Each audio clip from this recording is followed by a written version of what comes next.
Hey, what's going on, everyone? Welcome to episode 19 of the Former Action Guys podcast. I'm your host, Justin Kramer. Today's episode, we have on a few people, actually. We have Rango, one of my buddies from... Actually, all three of these guys were on my 5th deployment, my 2nd MU with me. So we got Rango on, we got Frohlich, and Farrell's back on the episode here. So we had a good episode. It's actually a pretty long one. I cut it in two, so you'll hear the next part next week, and I'll probably release it early on Christmas for the subscribers, so check that out. If you're not subscribed, go ahead and make sure you're doing that on whatever platform you're using. So before we get to the podcast itself, let me go ahead and read a few comments I got. So on Apple Podcast, under the reviews, we had Chemical Warfare 3537 wrote, I found the podcast through Facebook and fell in love with it. Being a former Motor T chief with Echo Battery 211, it brought back the great memories I had with the battery. I consider the gun rocks I spent time with during OIF in 03 and 04 to be some of the best Marines I had the pleasure to serve with. Thanks for doing what you do, Semper Fi. Hey, appreciate the message there, Chemical Warfare 3537. Also had one from Trev Kell. He said, great podcast, listen to. I'm currently a 0861 with 210 on the 36 team, so it's great to hear something I can relate to. Hey, that's exactly... So I'm sure you obviously heard the episode where myself and Major Shipton talked about our times with 210 and 36. So if you haven't heard that one, go back to it and check it out. I did that second. They did their second Marja deployment, 2011, and that's when I was the fires chief with 36. So good times with those guys. All right. Section Queef 69 wrote, great podcast. Can't get enough. Keep it up, guys. And yeah. Okay, so that's all from the from Apple Podcasts on the reviews there. I still don't think that you can leave comments or anything on any of the other ones, but feel free to leave them on Apple Podcasts and get on there and review. Anybody can do it. I've got 35 5-star ratings. Appreciate the comments. Keep sending them out. I also got an email. Let me pull that up real quick. Eric Carlson found a link to your podcast on a Facebook page the other day and have been hooked. Brings back a lot of memories of my days deployed to Iraq. Also cool hearing about you JTAC guys and what your job's involved. Good shit. And then he goes on for a little bit about some of the stuff he did. So appreciate the email from Eric Carlson. Everyone else, if you want to shoot me an email, you can do that as well. formeractionguyspodcast@gmail.com. I've also gotten some Instagram messages, but I'm going to save those and get into the actual episode. Like I said before, I've always said, make sure to check out my Instagram, JKramer Graphics. Check out the website, jkramergraphics.com. And hit me up on Twitter, Former Action Guys, number 4, MER Action Guys on Twitter. And then, obviously, the backup account is the Former Action Guys on Instagram. So, without further ado, enjoy. What the fuck is that all about? Are they going to charge you more now? No, I double made sure. Double. All right, let's start this. Let's make it official. I got a couple new people on, so let's introduce yourselves. Go ahead. What do I go on as Rango? Nobody calls me that anymore. It pisses me off you change your Instagram name. Yeah, I'm sorry. Honestly hate it. It's prioritized now. I like Lieutenant Watchdog, really but Rango's world was way cooler. That's a self-promotion. Yeah. I'm self-promoted. I'll remember Rango till the day I die. When I tag you and stuff, it makes me angry that I have to look for L. Like, I have to type that in first, and I get angry every time I click it. That's why I've stopped tagging you. I'll talk to the community about it and see what changes I can make. I'll take it to the mind. Anyway, I'm sorry. Who are you? Yeah, I'm the guy with a lizard on my arm. I have to wear that every day now. Nobody calls me Rango, and I have a big old... People are like, why do you have that? Yeah. It's a good movie. Well, it's all right. Do you still own a snake? Yeah, no, I still got I'm really into reptiles, man. I think somebody was asking about that. People miss the Facebook videos of you feeding the snake. You should get back into that. Times have changed. Or Instagram Live. I was playing like the Undertaker music and feeding this, my snake or whatever. What was your snake's name? It's Thomas. Yeah. He's a great guy. Tommy. Great snake guy. You still have him? Yeah, I still got him. How many health and comforts did Thomas make it through? Yeah, actually, how many? You have to talk into this. Like all of them. Nobody cared. Everyone knew that I had him. Merritt had a dog, for Christ's sake. Do you Did really he think he cared he had a snake? Oh, yeah. There was, dogs in the barracks. There was a fucking cat. Yeah, Nine House had a cat. Yeah. I just remember field day, you open the door, and it goes like, Reew! And it's like, not like a trained cat. It's like a wild cat. Yeah. Like trying to get out. Occasionally somebody keeps it captive in their room. He loves me. It's like clawed at him. So while Merritt was building the bar at the fucking unit, his dog would just show up with him every day. And See, I thought Merritt lived out in town because he had his dog. Because I'm like, no, that's the best part. No one knew. No, so this No is one the knew. thing about Merritt's dog. So Merritt would be like, it's Friday. He's like, hey, dude, I want to go make a beer run. Can you watch my dog for a little bit? I'm like, oh, yeah, sure. I'm going to take a shower, leave him in my room. It would be like on a 96, and he would call me on like, I would have to call him like on Tuesday evening, like, hey man, I have to get a haircut. I can't watch this dog anymore. Oh shit, yeah, I'll come back right now. And it's like he would come back like 2 a.m. I'm like, dude, you ruined my 96. Merritt, where the fuck were you at? Fuck. All right, so and we got Drizzy Drops over here. Also, call sign Frogger. Forward 0621 Oorah. Oh, hot damn. Just dropped an oorah. There we go. Where are you guys from? I'm from Texas, San Antonio Standard, like 80% of the Marine Corps.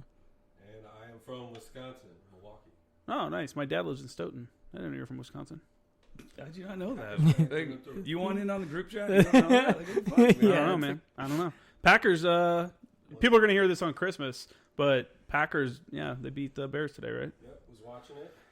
Got close to the end, but I was about to turn it off because it looked like it was going to be like 28-3. Good game. So we all know each other from First Anglico. That's how everybody knows each other. You were at First Anglico before any of us, right? Yeah, I think so. I got there around, I think, June of 2012. Yeah, I got there May of 13. Were you guys on the same team? Never, not until the end, right? Same brigade, yeah, but never on. You were with Echo, I was with Chuck, Yeah. and then towards the end, right, you came to Chuck, and that was pretty. Yeah.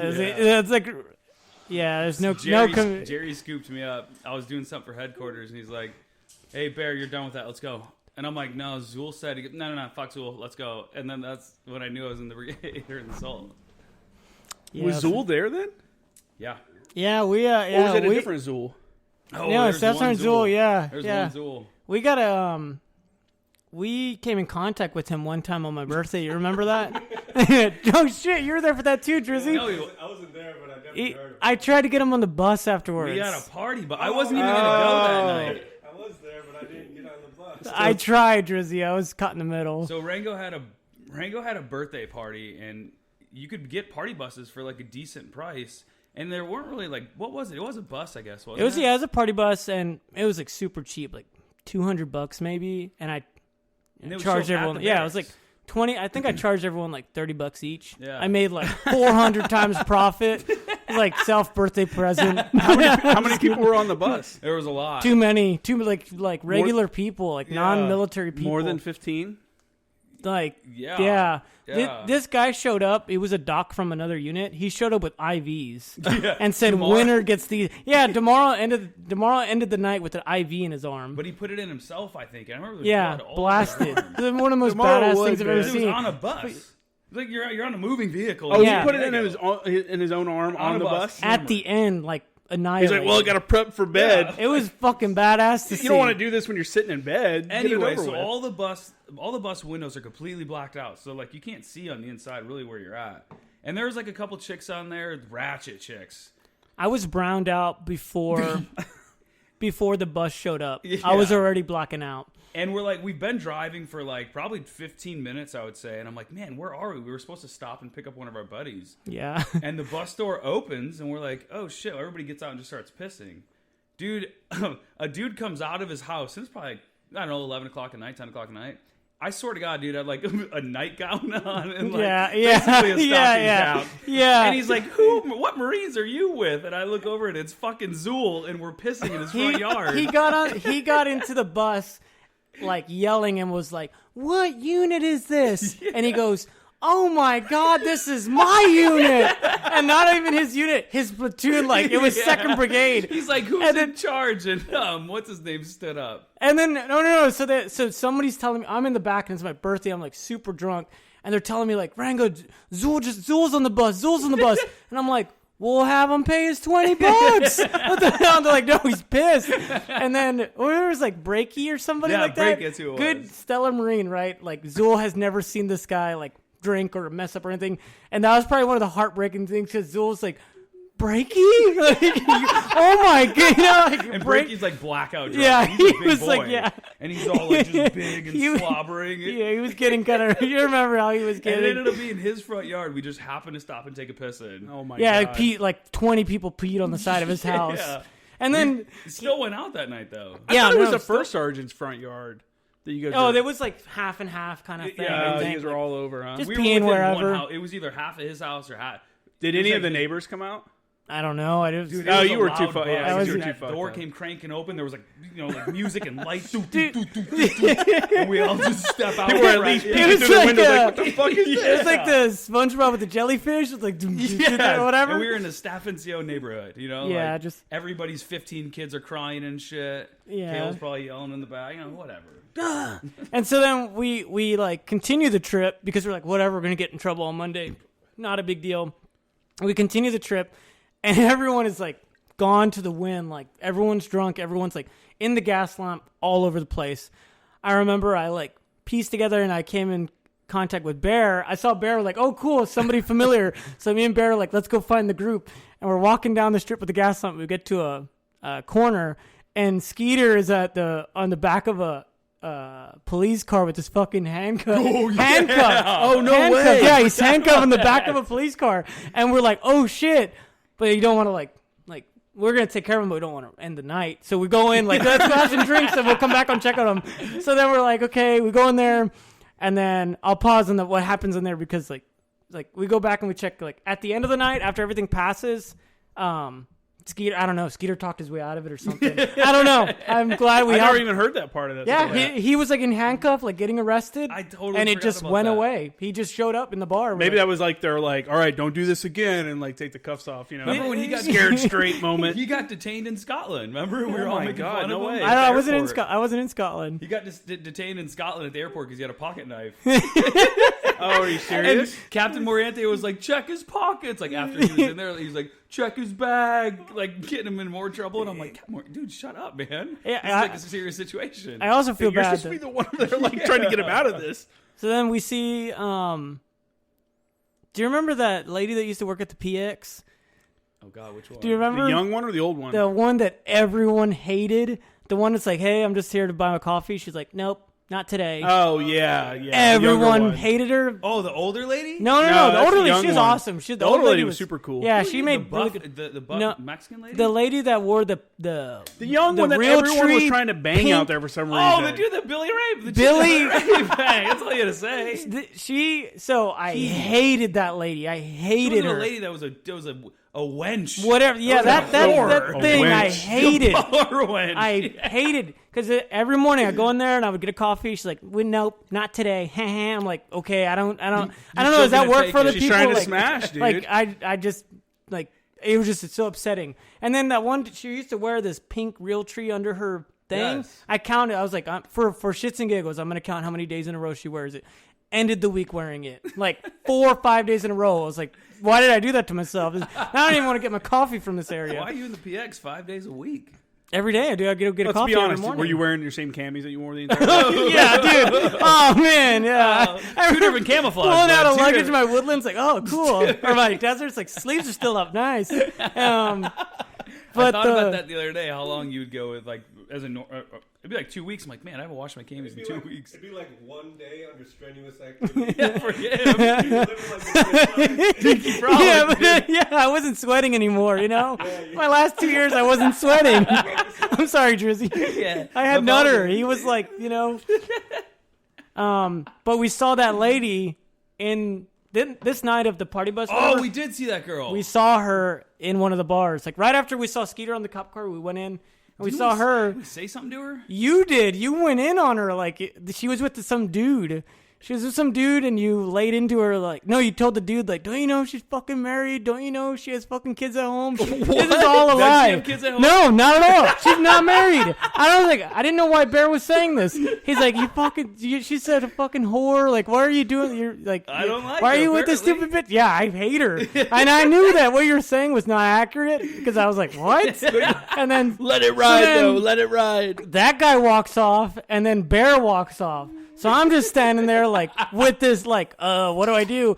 And so I'm just like, well, I got to fucking ride with like Bear. So I'm like, yeah, you fucking whore. And I just like walked off like, God damn it. And then remember on Monday we go get the coffee and I'm like, I don't want to get this lady. Was all this before the deployment or after the deployment? Before. Okay. Yeah, before. We were like crazy. Like as soon as they put Chuck together, it was like, it was done after that. Well, the barracks was always rowdy anyway. Fuck yeah. Like, It wasn't a barracks. That was not a barracks. That was a frat house. that was a scary place to live. We used to have POF parties there. I think I already. Yeah, I think you talked about it. Yeah, like that. But go ahead for people that haven't listened. We used to have POF nights where everybody would get a POF girl. What's So POF? like, hey, like Plenty of Fish, and it would be like, hey, in a weekend, next weekend we're gonna do a POF party, and everybody would just bring a POF girlfriend, and it was just like it was like a Shark Tank, and you would throw the minnows, which were the POF. We were the sharks, and the minnows were the POF dates. And You was a make it free-for-all. sound super bad. It was a free for all. It was awesome. But then I did bring that one POF girl. She was cool. That Puerto Rican girl. She was fun. Sammy. Yeah, like it was kind of damn. I blanked out on something I was trying to remember about the. Oh no! So one time, like it's cool to like drink in the lounge and have drinks. Like that's what's so fun about the barracks is like everyone's always drinking. But I remember one time I was like in my room like trying to sleep because I had like the range the next day, and I don't know who it was. And like when I think about it, it kind of fucking scares me to this day. But I hear them. You can hear people outside your room, so it's like, oh, go get Rango. He's gonna come drink with us. Go get Rango. I'm like, oh shit. So I'm like lying there, and then I hear them like banging on my door, and then I hear the hands slide across my window trying to get my window open, and then like We know you're in there. The pounding of my door was like. You see the flame outside the fire. It was this guy was donkey kicking my door, and I'm like, I was terrified. I'm like, what happens if this guy gets in this room because he wants me to drink? And I was like, they're like, Who was it? You don't know who it was? I don't know who it was. man. I didn't even recognize the voice. I'm like, like it's you recognize everybody's voice. I'm like, I was fucking terrified. I was lying on the ground next to my bed. That way, if they kick the door in, they're like, oh, he's not here. You should have went and drank and then went to the range. No, I was terrified. I've done that. Sleep it off in the pits. That is what I do. I do miss that though of the barracks. Like if I'm at home, like today, I had some stuff I had to do, but Lacey was sick, so I'm like, man, I wish I had somebody to go with me. But in the barracks, all you have to do is go out of your room and find whoever's on the catwalk and be like, hey. We had like Did 3. you live in the barracks at all? Yeah, I checked in. Like I checked in on like a Friday or Saturday night, and it was like a captain with like a dog. And right away, I just knew like this is the first time I got to the fleet, and I seen like a dog running around, and I was just like, this place is gonna be fucking awesome. I was just like literally coming out of my room like as a PFC with like a 30 rack, and like you said, instantly like you'd have like 5 fucking people drinking with you, like plans for the night. Like there was never a dull weekend ever. I knew it was always good when Dan. What was Dan's last name? Hoffman? He did beer. He would dress up as the beer warrior. Yeah, the Duff Man. Yeah, he would dress up as Duff Man. He had the 30 rack on his head, but it was cut out like a. He had a sword and everything. He built it out of beer cans. They had the. When that thing would come blasting through my door, I'd know it'd be a good night. The beer bong that was like 3 stories long and didgeridoo. Yeah, it was cool until like you had people. I don't know why. It was the didgeridoo. Did anybody do the entire thing though? 3 stories of beer. What is that? Yeah, we did it once and we poured vodka or whatever. You used like you get a junior down there and you start. Yeah, you get a Yeah. junior down and you just start mixing it up. And Ryan goes, I remember that we got caught with it, right? Yeah. No. They caught it in they field cleaned the day. barracks. Yeah, and they're like they found They're like, everyone's whose signature. is it? And everyone that did the didgeridoo signed it with their name on it. So they were like, and I think it said made by Dan Hoffman. And everybody was like, nobody knows who it is. And Top Luna's like, well, then why the fuck does it say Like- made by Dan Hoffman? Or the Hoffmeister, I think is what it said. And it had like names on it, like We were like, like oh shit. And then I think Top Luna was like, well, good thing for like you guys stuck together. Like, if you're going to do it, at least you guys all went down together. it was Yeah. like So it's kind of like a happy moment for him too, because he like built camaraderie with it. Yeah, I mean, and plus, I mean, if your dudes are gonna get super hammered, you might as well have them do it in the barracks. yeah, You but know? I to mean, a come to a on. certain extent, like Come on. I would come in and when I had duty, I'd come in and watch the tapes from the last 24 hours. I'd like fast forward through because you know you could watch the security footage. And Like, no, you weirdo. and one night was one of that was the night I remember. The funniest thing I saw was when you guys or people, I don't remember who all was there, were trying to play like baseball in the lounge with like red Solo cups and a sledgehammer. That was oh tomorrow. yeah, That was yeah, tomorrow. I yeah. remember seeing that. We were playing Rage Rage Cage or whatever. Yeah. That psycho game where you just drink nonstop until you like die. Do you know what I'm talking about? Yeah, it I'm was pretty sure like like someone invented it and it was just I silliness. totally forgot about that because there's a video of it like of DeMauro like slamming all the cups down with that. I still have that Yes. sledgehammer. I was just watching like, oh man, I'm glad no one like got hit in the head, like because there was a catcher, there was a pitcher, Yes. there's a dude squatting down behind him as he's Yes. swinging a sledgehammer around. I'm like, oh my god, this is insane. Did you guys go to my Thanksgiving Day party? Yeah, I left before like the brawls and Before, stuff like, were the house happening. flooded and all that shit. Yeah, I had. Dog got dropped. My dog got dropped. Yeah. My house flooded. Lacey almost I was killed there me. for that. We had a fight. Yeah, it in was the middle like of the road.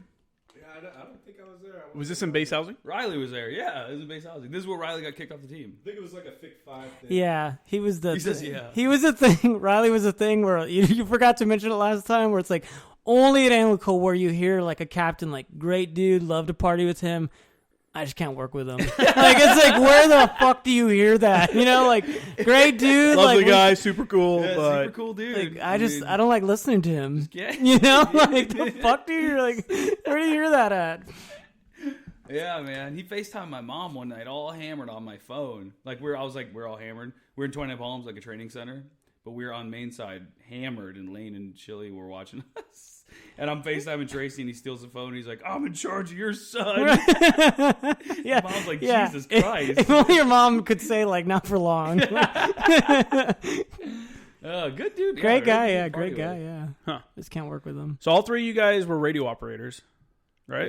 Yeah. Yeah. So you all went through 29 Palms. What's like the known like misery when you come out of 29 Palms? Like everyone's like, oh, it sucks. Oh, like, okay. oh, you did that? Yeah, of course. It still sucks. The running. Like Or like The running, hills, yeah, Right? the- What they Coming into it or like your first? being there probably. Oh yeah, the run like the. What were those running- hills The called? sugar. It sucks sugar running out cookie? there What when were a if you're couple of not those, from those there. hills called? They had specific names to them. Wasn't Was it- there one called like sugar cookie? Yeah, it was Yes. sugar cookie. It's You like could all. always fall down that it's like a shit sand- and yeah, it's fucking like- be sweaty and- It's like a beach, like thick sand. We ran 8 miles in like 56 minutes one time there. I remember that. I'll never forget that. Is that slow, fast? That's kind of fast. I have no isn't it? idea. Either way, our Who whole the fuck I mean, goes it and was- runs 8 miles anyway? Fuck It was the Gunny Norndorf. You guys probably had him too, right? You probably. Had I don't him. know. I don't know. Super. The Gunny that ran the place. He was bald. That psycho looking dude. He had tattoos. Maybe I don't. He I would don't. run from where he lived like 10 miles in the morning to work, run us like 8-10 miles during lunch, and then run home. Another 5 thing days that a week. Sucked out there is the fucking PFT course. That's like 30 miles. Dude, a the day. Was that the one where PFT, you the did PFT the- course the there tanks? sucks. The PFT Yeah. course is either like just a straight fucking road that just never ends and you can see everything. Yeah. And then either that or the one where you wrap around the fucking the old ass like armor and shit. Yeah, when you're Yes. running Did towards you, the did gate. you pick up Clash right away? Actually, yeah, I was. You only didn't? at Did you get your Humvee license? the MAP platoon for like a week. Map platoon. Oh, Humvee license. No. Well, like Map platoon will forever stick in my head as the biggest waste of time I've ever spent in my whole life. I've never been paid to do so Yeah. little. I got there on like Friday and picked up on Monday. Yeah, they really have nothing for you to do when you're awaiting training. Just Yeah. clean. Yeah. And there's so many of us that they can't keep track, so we would just walk back to our room. My And first. I mean, for months, 2 months, I think I was in it. We're talking. Really? Like, yeah, you're like you're gonna get ready to EAS. 6-1s. A lot of 6-1s talk about being at Fort Sill for like 3 months, 4 months before their like class picks up. I think it was 2 months. When I was at Camp Johnson as a boot for Motor T school, I mean, I would have picked up sooner, but I went home because my kid was born, and then I came back. But I think I only spent like maybe a month in MAP platoon. But yeah, same thing though. It's like, all right, hey, working party. You're gonna go clean the offices. Oh, hey, we need a group of guys to go play the. I remember one time they had us as role players basically. They're like, here's the paintball guns, fucking. You're role players for these lieutenants. Oh, I remember I got to wear the powder bomb suicide vest. The you baby did? powder. This fucking captain rolled up in his Humvee right to me too with the window down and said something to me, and I don't remember what I said, something. And then I hit the button. Good evening, sir. Yeah, And I hit the button, and it was just the baby powder right into the fucking Humvee window, like boom. And the dude was like, "All right, you're all dead, and you need to escape before the other ones come and get you." And I'm like, That's the ultimate moment where you're like, I remember "Fuck you." doing that as, like, bullshit as a radio student. operator. Like if you came from the West Coast too. It's like also the first time you're around like East Coast Marines and like females. Yeah, So, like, same here. I remember getting off the bus and like you just got that kind of like That whiff of shit. yeah. And then Okay. Were all three of you guys San Diego? Yeah. Yeah. Okay. Yes, I know what you're talking about, but you're then like, what the fuck you're is looking at that? him like, you don't know about these West Coast sleeves. Baby. Yeah. We have the stupid shit- Reaper. The stupid shit that boots like judge Yeah, each other on. boot fucking thoughts. Did you see him marching over there? Fucking loser. I saw him pivot at the mall the other day, and he totally fucked it up. It's funny because Lacey was in, so my wife was in, and I'll hit her with like a devil dog every once in a while. I'm like, hey, 2-400, get up right now. We're field day. She's like, shut the fuck up. Get the fuck out of here right now. Hey, devil dog, calm down. What was it like to meet female Marines for the first time? Terrible. It's got to be Well, it insane. was weird. So you get like a... Sorry, go on. Can you imagine being an instructor there? Having to deal Terrible. with a bunch of fucking fit, horned up, like 18, 19-year-olds that are So just the like... first thing I realized was my standard went down immensely the first time I saw a female Marine. Because especially being in 29 Palms, you're like, oh shit, like being on ship. Like on ship, there was the girl, the cup lady. The girl who came out, oh no, this was when I was Okinawa. We had a girl who come out that worked in the Navy. It's like, I have no idea what the you're beginning talking of the about. deployment, we called her Cup Girl because she was the one who like refilled the cups out in the mess deck. Nasty, like shilly girl looking, like nasty. By the end of that deployment, I'm like, yo, Cup Lady's coming out. Like, here she comes. Like, fuck yeah. She's looking good. She's been hitting the gym. Yeah. Same thing with 29 Palms, man. It's like, well, okay, I can work with that. I can Are there a lot of females in the comm school? A decent amount. I mean, we didn't have. I think maybe out of It was like 70-30 maybe. Yeah, I would say For, that. like your experience this far, that's like a huge ratio. Oh, yeah, for sure. Yeah.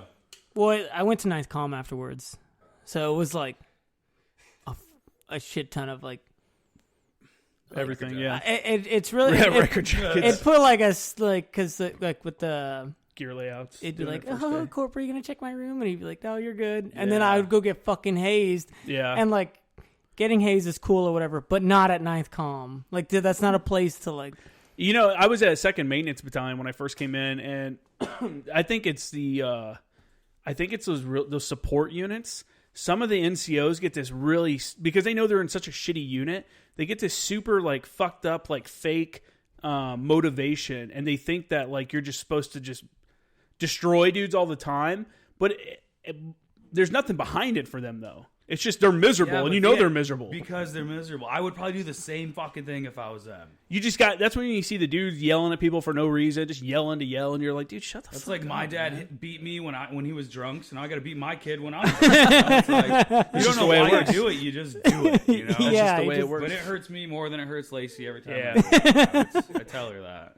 We had females at maintenance battalion too, and some of them, there was a couple that were like, all right, cool, she worked, she's good to go, and then a lot of them, man, a lot of them were bad. Like Elena, like the one who's on Curtis's team. Okay, Rojas, yeah, she was in Okinawa with me, but she's like one of the girls who are like, she could probably like beat. they dudes. pull their weight. You know, Yeah, the ones she that pull can, their like, weight, beat you're dudes like, up. you're legit. You know, I don't know. We had a dude. There was this chick.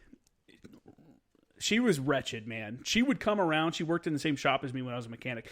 I remember one day she came over to this Humvee we were pulling the motor out of, and I had two other guys working with me. And she comes over and starts flirting with them and shit. And I'm like, dude, what the fuck? Like, go the fuck away. And she's like, ugh, well, someone's got an attitude. I'm like, all right, guys, see you later. And like, once they give them a hug, we're all Lance Corporals. And she goes to give me a hug. And I'm like, don't fucking touch me. I was like, I don't fucking like you. Get the fuck away from me and my truck and go away. And she left. And she's like, fuck you, whatever.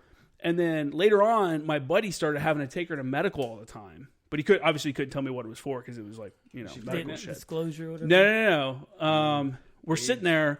She ends up getting kicked out. Like, we find out she's getting ADSEP. They call everybody into formation. And they're like, all right, who fucked so-and-so? Oh, no way.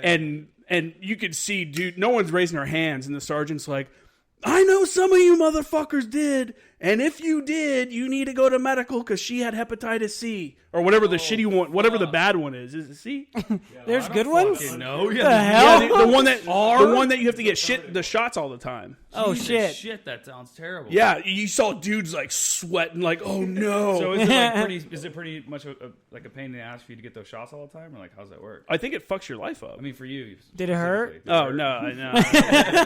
It's not really my bag, dude. I actually saw her though. Yeah, it's like I had to capitalize on that barrel. Like, I when see where you're going. when it all went down, I just laughed because I'm like, dude, she was the epitome of like a worthless chick. Like, she literally walked around and just would make conversation Like a until walking someone hepatitis. kicked her away from. She never worked. She just went around like looking like she was doing shit, but she was just bullshit with everybody. It sounds like you got the last laugh. Like she turned you down. I saw her you're at like, the- see what happens. I saw her at the fucking PX on Tarawa Terrace, which is at Lejeune. The base housing is Tarawa Terrace. I ran into her at the PX one day. She had been out. She's like, "Yeah, I married Sergeant so and so." She married one of the dudes from our platoon. I'm like, still got hepatitis? I'm like, man, you must have given it to him. Might as well stick together after that. Jiminy fucking Christmas. I wonder if you get a discount on shots. What?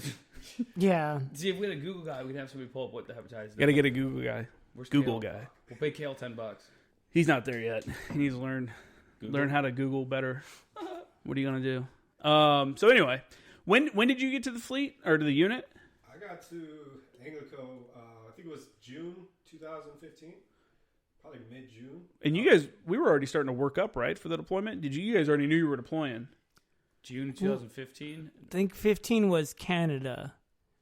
Did you go to Canada? No, Canada was you in guys were in Canada was in like I got February, out dude. 6, I'm pretty sure. Yeah. Oh, really? Okay. Canada was probably my top 3 worst experiences. Canada was in like 100%. February or March.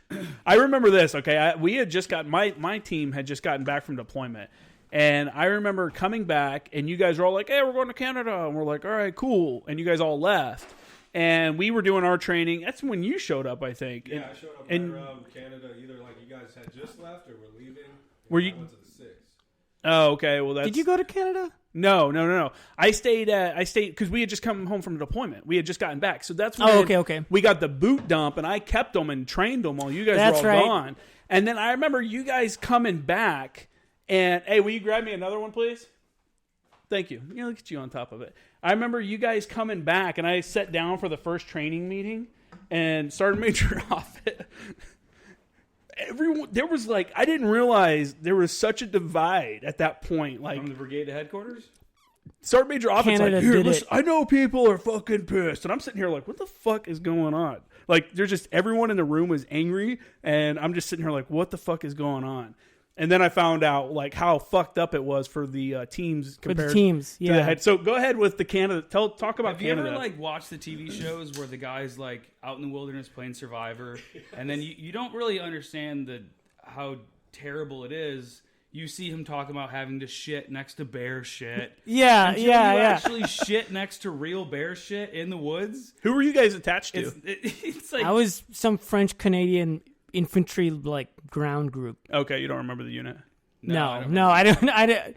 God, no. Canada is. I would rather like be mauled by wolves and live and like no medical treatment than do that shit again.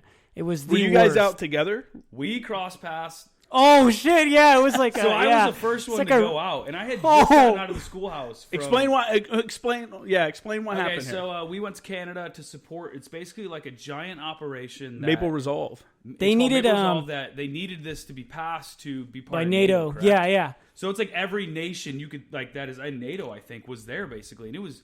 This is huge. This is like world known exercise that ANGLICO just happened to be able to And go to. their enemy, like their little enemy thing, was the equivalent to their military. So it wasn't like the Taliban, or it was like they have jets. So Yeah. if Yeah, it was so a if near helico- peer force. Yeah, Yeah. so if a helicopter's flying, you have to like jump in the bushes, and it was like 30 days, and it was like you start from here, you have to hit these 6 objectives, and like 90 miles away, you just have to get there in 30 days, and And like, this is winter time. wintertime, Dead winter time. and like the opposing force, they were just put in like hey, you're gonna protect this mountain town for 30 days. So like our units would try like and be equal. like, we're gonna hit them at 3 a.m. Yeah. or like we're gonna go like, you know what I mean? It was like like real life scenario. real life, super real Yeah. life. And Before we even left, we didn't really get told that much. So we got like a pack out of like winter gear that was bullshit. They gave us like these giant rubber boots that my legs would have fallen off if I would have worn those. And Who did? Who gave you this? Like supply. from Anglico? Yes. yeah, it was like But special order stuff. You didn't get the Mickey Mouse boots, the real weird looking Big white ones. Yeah, but yeah, that's what I'm yeah, saying. Like we- the shit we were doing, you would have fucking lost your legs. There's no way you could have lugged those things around for the 90 fucking miles we did. Where did you go before Canada with the unit? You went somewhere fun, right? Like Scotland or something? Australia? Australia. So I went to You went to New Zealand. yeah. and they didn't know how to employ us for 30 days. So it was just like Party. fun, it just like, so what happened with that is the unit we fell under, their like officer or like staff person was like, I went to the U.S. as a JTAC and I trained with the Marine Raider JTAC, and he let me stay at his home. He cooked for me, all this like cool stuff, all this good stuff. He's like, so this is my chance to return the favor.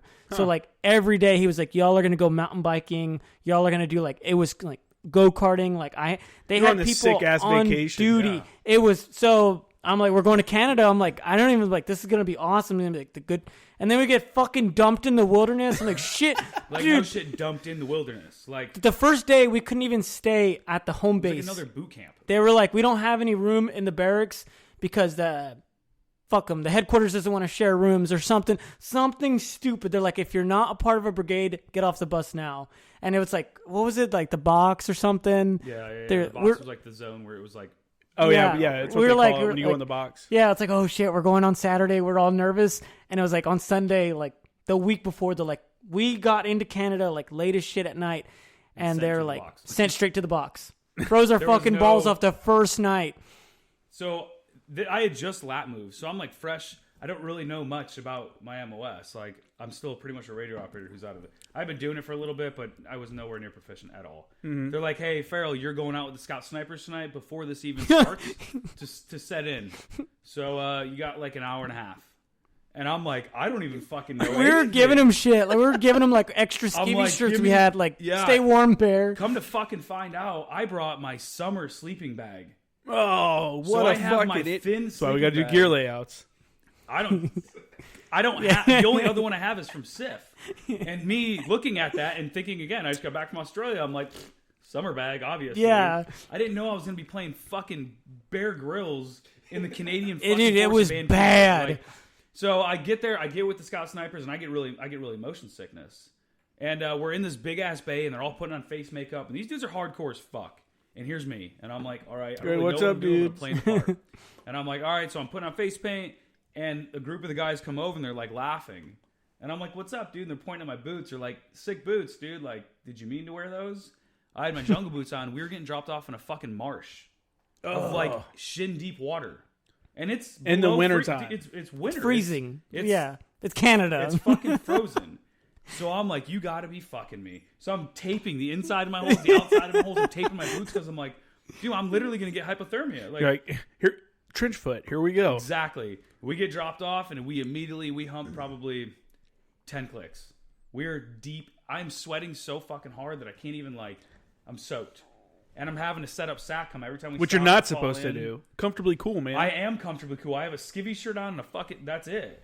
oh, We're you were like, sweating that bad, These huh? dudes are like hardcore motherfuckers. Yeah, they're trained snipers. And not only that, they're acclimated to this shit. I'm Oh, with yeah. the Canadians. And they're built for this, man. I'm in San Diego coming fresh off Australia. Yeah. Like, get the fuck out of here. We thought it was going to be fun. So we set into So that not night, fun. That It night wasn't we don't fun. get to sleep. So that night I am if I knew how to call in hypothermia, I would have called in hypothermia, I swear to God. That I used night, to- 6 Army guys called in hypothermia. 6 went down the first night. Oh, no way. Yeah. So this is Hold like- on, 6 U.S. Army or Canadian Army? U.S. I Army. think it was U.S. Army. So, like, yeah. I'm So, like, I'm shivering two so regular bad. people. I'm shivering so bad at night that I can I'm almost hallucinating. And even the Canadian dude was like, mate, this is pretty cold. And I'm like, fuck yeah, it's cold, dude.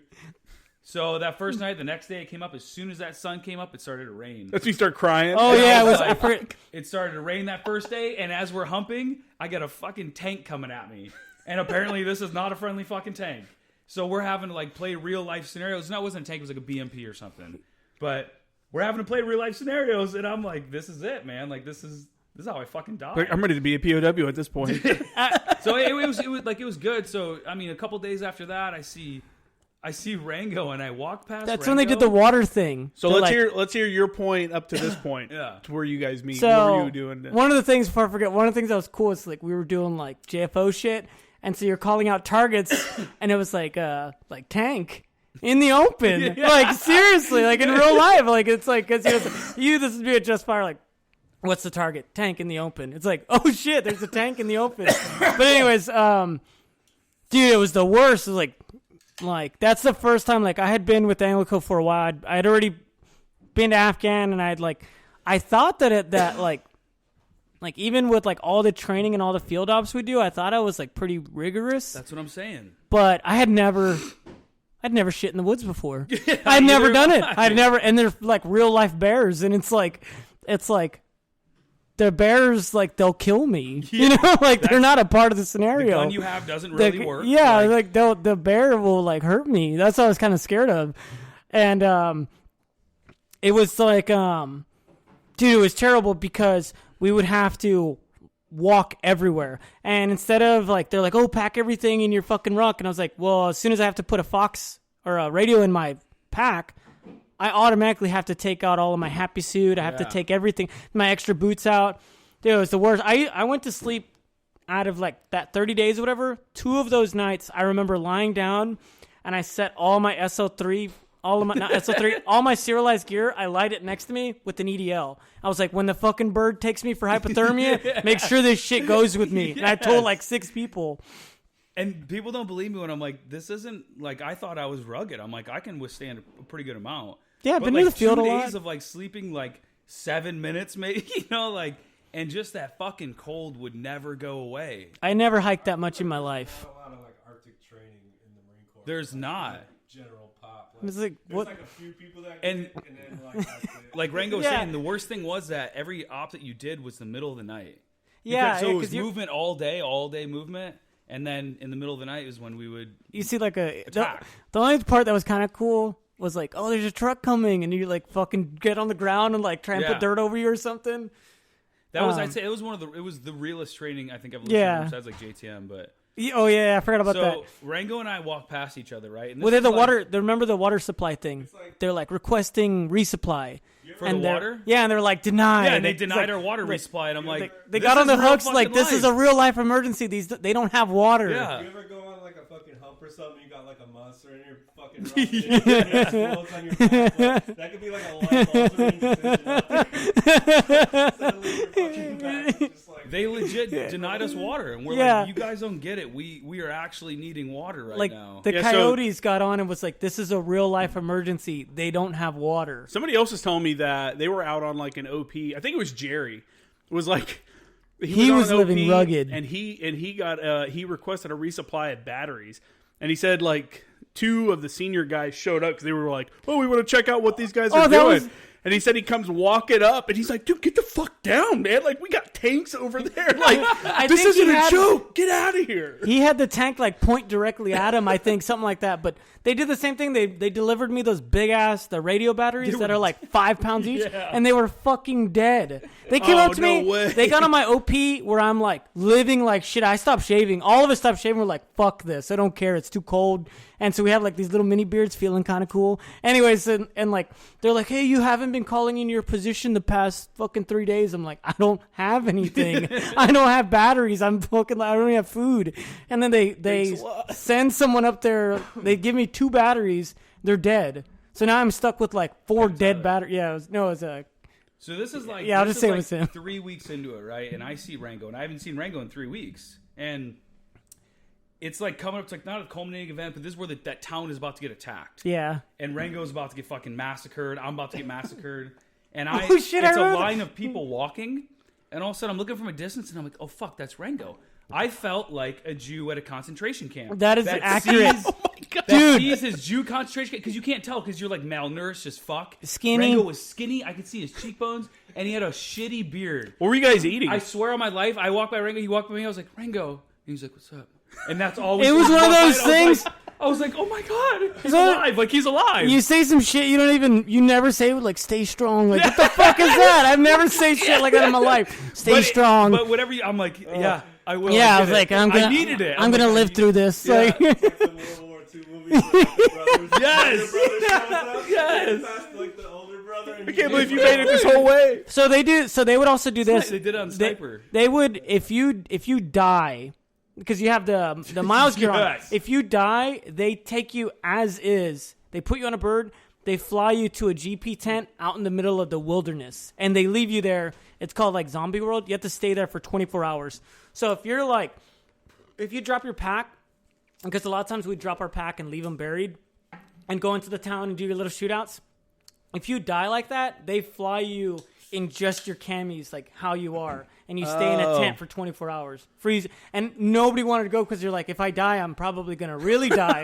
Like Zombieland was like a cold tent with nothing in it. Yeah, If you fuck around and died with no jacket, 24 hours you had no jacket. So in the middle of this, right? Who let this happen? How did this even happen? Dude, what the world fuck? Exercise. I don't know, but You guys just showed up and were like, get in the helicopter. You're going it out. was scary. It was Literally. and everyone. It was like, and when we started getting picked, like Bear went out first, and then they just like the tent would open and like, hey, we need a JFO. Hey, we need a radar operator.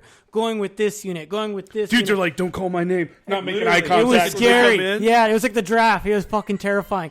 And I was like, Draft you Fucking don't want to win. I thought my unit was gonna be mobile. So I was like, oh, cool, because the first 2 days we were in Humvees. Nope. Everyone, the guys I was with, everyone, and you know they gave me car. I was like, really? Like, just leave me by myself. And then it's like they gave me car. I'm like, dude, you like So leave.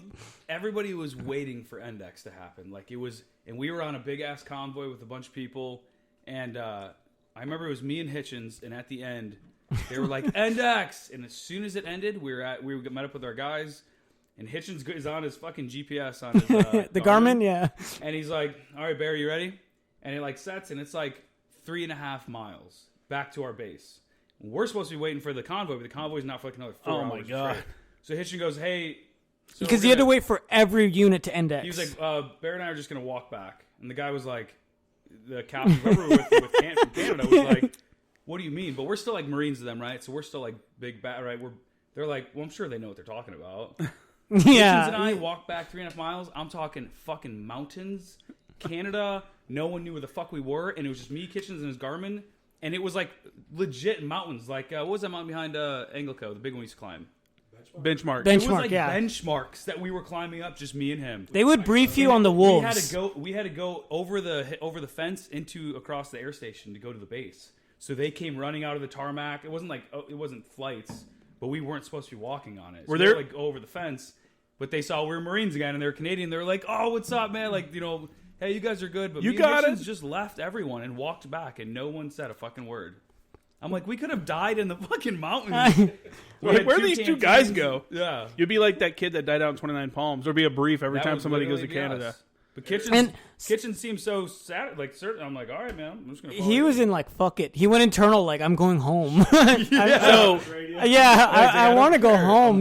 Yeah. so I'm not having how fun. tight were you guys with your individual, like, Canadian or foreign, whoever you were working with, teams Awesome. that you We were working dying with? together. Oh yeah, it was awesome. Yeah, it was. And Do you talk to any of them So still today? I was. I'm on Instagram with a couple of them. I think I have them on like social media, but I was like a JFO or whatever, and so they were doing like not like real strikes, but like they would have the little birds would have like their guns with like the blanks.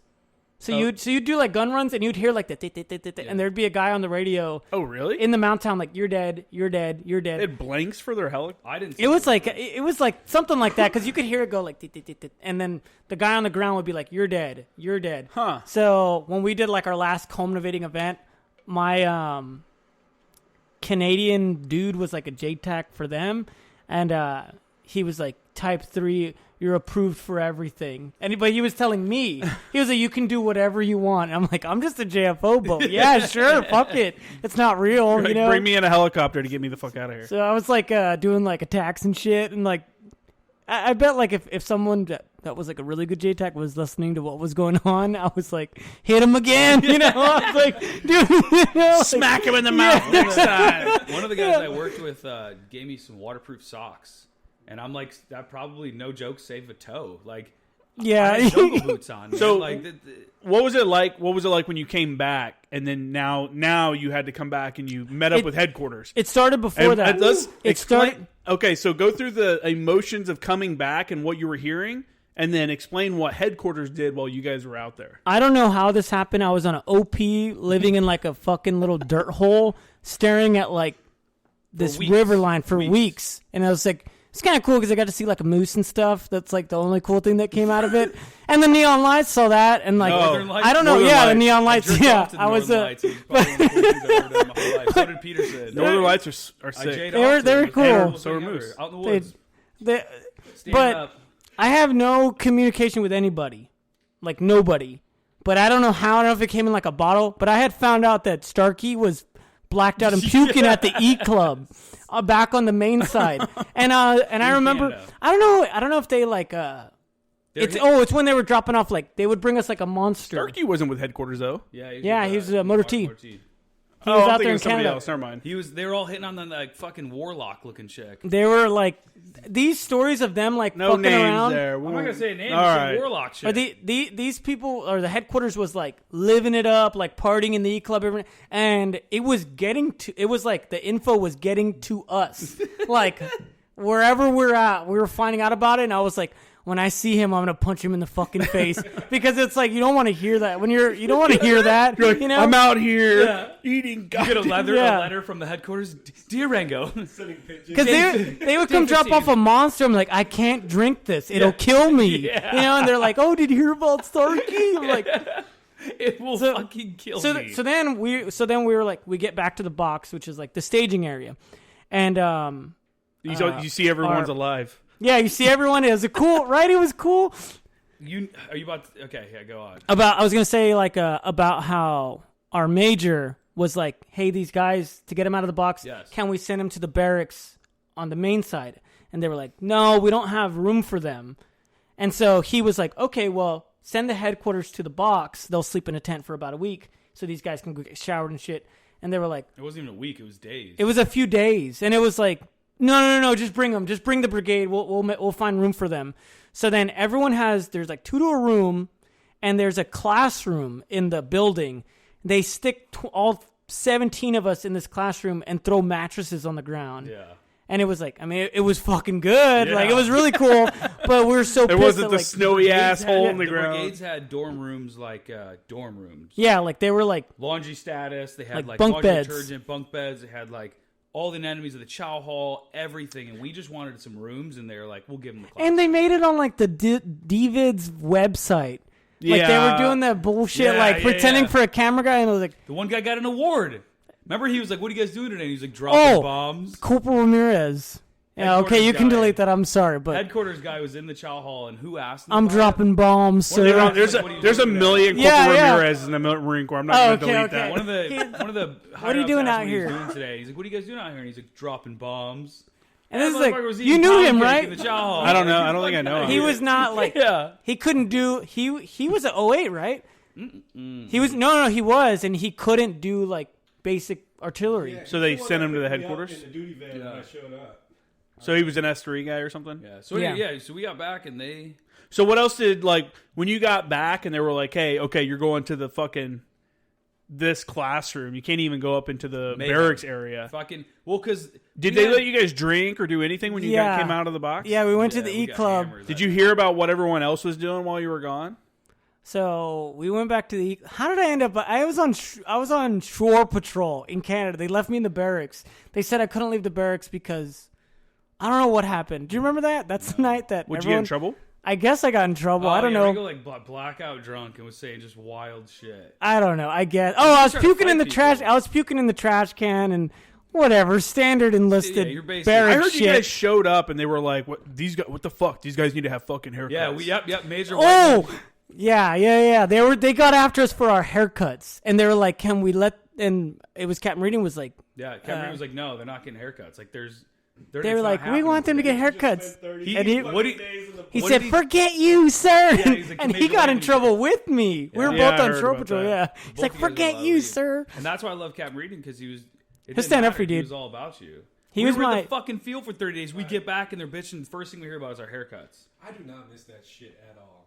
Like that part of it, like But luckily you had Rango. Like our Salt Chuck was just a menace. Like, but I would say we had the best salt as compared to like knowledge wise. By the time the end of the deployment, Oh yeah, so it was weird. It was like Even we Nutter's dumbass could. we Well, were, you come off of you have so much time, Yeah. and you have so much exposure to other people that know like this, and they know this little trick that you figure out. Yeah. Like you meet a lot of comm guys with the new headquarters. There's some good ones and there's some bad ones.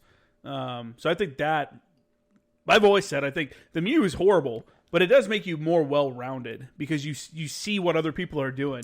You despise a lot of them, especially the stinky ass ones that come back from whatever the fuck they're doing, coming in all nasty to the birthing area. I think Chuck went in solid. I think we started solid. Like we had, I think our workup before we started the new workup was like the real workup. Fuck yes, it was. It never. Yeah, I told Lacey, I was like, I was home. I think 3 months out of this year. Yeah. Out of 2016, I was home for like 3 of those months. Yeah. That shit was fucking crazy. The whole brigade, we were Gone constantly every doing stuff. time. We'd come back all shitty looking, like nobody cared about anything. We came back from the deployment. It was like 2 weeks later. It was like, all right, everyone, like you had your good time off. Let's. Delta did an off-cycle deploy, or like the. oh they yeah, did a work down. yeah. I can't even say anything because Delta had Literally did a you work guys, down instead of a work up. I'm like, you guys are nuts. I remember what were we doing? We were constantly training. We were I liked like- it though, man. It was a good time. I don't think your guys liked it though. No, they didn't. After a while, but it's like, dude, you can. You're talking one major event a month, plus, and then the little Plus shit. 2 weeks. Little shit is 2 weeks Dude, work up though. This is like real. We would be like, I was Salt Chuck 2nd Brigade, right? And we would be off at like noon, and I would see Delta just got home from their deployment, like 2 weeks, working long ass hours. I'm like, what do you? And they were like, how are you off already? I'm like, dude, we're deploying in 6 months. Like, come on, we're not gonna stay out that late. Yeah, Like, come on. We're doing a work up here, damn it. yeah. And they're One of my buddies from what was that 11th Marines down the road in those shitty barracks in Polgus. Yeah. Oh my god. One day he called me. He's like, hey, one of their trucks needed to be washed. We had that wash rack there. And he's a sergeant. I ride motorcycles. Did our wash rack ever work though? No, theirs didn't work. So he's like, "Hey, can I use your wash rack?" And I'm an ANGLICO. I don't even belong to motor team. I'm like, "Yeah, dude, bring it over. Like, come on over. I got you." And I'm in a hoodie. I don't think my boots were, fucked up and not bloused, or they were bloused but really low. No haircut. And he comes up, and I'm just like standing there, I'm like drinking his Zions, And it's him and like 3 of his corporal buddies, and they're like, "Staff sergeant?" Like, I'm like, "No, dude, you're good, man. Just pull it up." And then I think it was Hobbs came out. Hobbs? Hobbs hey, is what cool. are you doing? I'm like, I'm just using the wash rack. He's like, all right, cool. And Brian is my buddy's name. He's like, where the fuck am I? He's like, what is this place? That's how I felt that 41 area when I first showed up, and I feel like everybody gets like that. Fucking, where am I? Like, Yeah. a dude running on the side of the road, like no shirt. Like, Yes. Fucking PX people are showing up. And Dude, like, people at Camp Lejeune that have never left Camp Lejeune they'd be like, "What? That River Road? Have any of you guys been to Lejeune? Yeah. Have you run River Road? I was only there just for some partying aspects. I was visiting a friend there. There's the main road. I didn't like There's that. literally one road, or PT road, they call it, River Road, whatever, that every unit runs down. It's just one road. So if you're running without a glow belt or something, it's like, hey, double dog, It makes you want to throw up. It's not like Pendleton where you have areas. Yeah. There are areas, but the majority of the people are running up and down like River Road and then like French Creek area. 41 area Chow Hall. I mean, people would be in there, and I no shit saw somebody in silkies and a sweatshirt once, and I didn't say shit. I'm like, that's none of my business. Yeah, That's I not was any of my business. Like, why enjoy he's your there. meal, sir. Yeah, people Enjoy would be your there in meal. tank tops and shit, and I'm like, none of my you business. in the 41 area. You never know Who's who? who's who. Like you got For all I know, that guy just M-Sub killed Taliban there. Yep. 4 hours ago. It's like MSOB, Let the boy Recon, eat. ANGLICO. You don't know who it is. You know, And LAR. Don't forget about those motherfuckers. You always know So, who LAR is, this though. is the- Green on green. Dude. That's LAR. I have a story. I don't know if you were there for this, but Barry, you might have been there for this. But we're in the barracks, right? Second deck, like it's getting crazy, and these guys from LAR come in, and they're like, "Hey, can we come?" We're like, "Yeah, sure." Just like Yes. be cool. Yes. And they come in, they start talking shit about one of our friends, like hockey jerseys. You know what I'm talking about? Yeah. They're talking about his hockey jersey, and so we don't say shit, right? We're not gonna fucking fight them. Let's be serious. So they leave, right? So they go to the first floor, and they're leaving, and they're like entering the parking lot. So we're all riled up, like they shouldn't have said that shit, man. Let's fuck them up, right? Who the fuck are these Yeah, people? who the fuck is? So we go to the edge of the cavalry, we're like, fuck you, motherfuckers. And they're like, fuck you. So we're like, all right, like, we're going to go all fucking fight them. So we go running out of the barracks. Dude, we cross that road right outside the barracks, and Recon comes out, and they're like, fuck you guys starting some shit. And I'm like, no. This isn't between us. Yeah, because it's always going down with them. And we're like, this isn't between y'all. These That's when he had a motherfuckers. squad ready to go. Like, okay, you ready? And like these guys came into our side, and I said these guys came into the 41 area. They ended up being LAR. I'm like, these guys came into the 41 area and they're talking shit, and it was a fucking cool ass moment because these guys are like, what? I'm like, yeah, man, it's not between you. I'm like, fuck, let's go fuck them up. And we're like, bring your new guys. Like, we'll get them. Like, we can all fucking fight together. You know, as like a team. So then I'm like riled up. I'm like, cool, I might not get my ass kicked. So then I start walking like, yeah, fuck these guys. And I'm like in the zone, like, you know, I'm going to punch someone kind of shit. I go around the corner by the PX. I go like halfway up like the football field. And I see these guys there, and I'm like, "Hey, motherfuckers!" You know, like, fuck y'all. You're like chasing them down. Like, yeah, so don't like, come to my house. What I don't know what happens is because I'm like obviously drunk. Is when we met up with Recon and we're like, "Yeah, we're all gonna fight." They kept talking about they were gonna fight. I was the only one that was like, "Let's go!" And I found them by myself. So I got myself in some like shitty ass water, like shitty. We're gonna go streak in the quad. Yeah. So these guys turn around and they're like, "Fuck you!" And I'm like, "Oh shit!" Like I'm on my own. I'm fucking on my own. So I end up like takes me a while, but I talk myself out of it. I took it all like, "Oh, I'm just playing. Yeah, Do you guys like, want a beer? Or I don't what? even watch hockey." Like, yeah, they were tripping. I thought you were some. Anyways. So it calms down, and I just hear behind me, "There they are!" And like this whole group comes, and then like they're like chill. They're like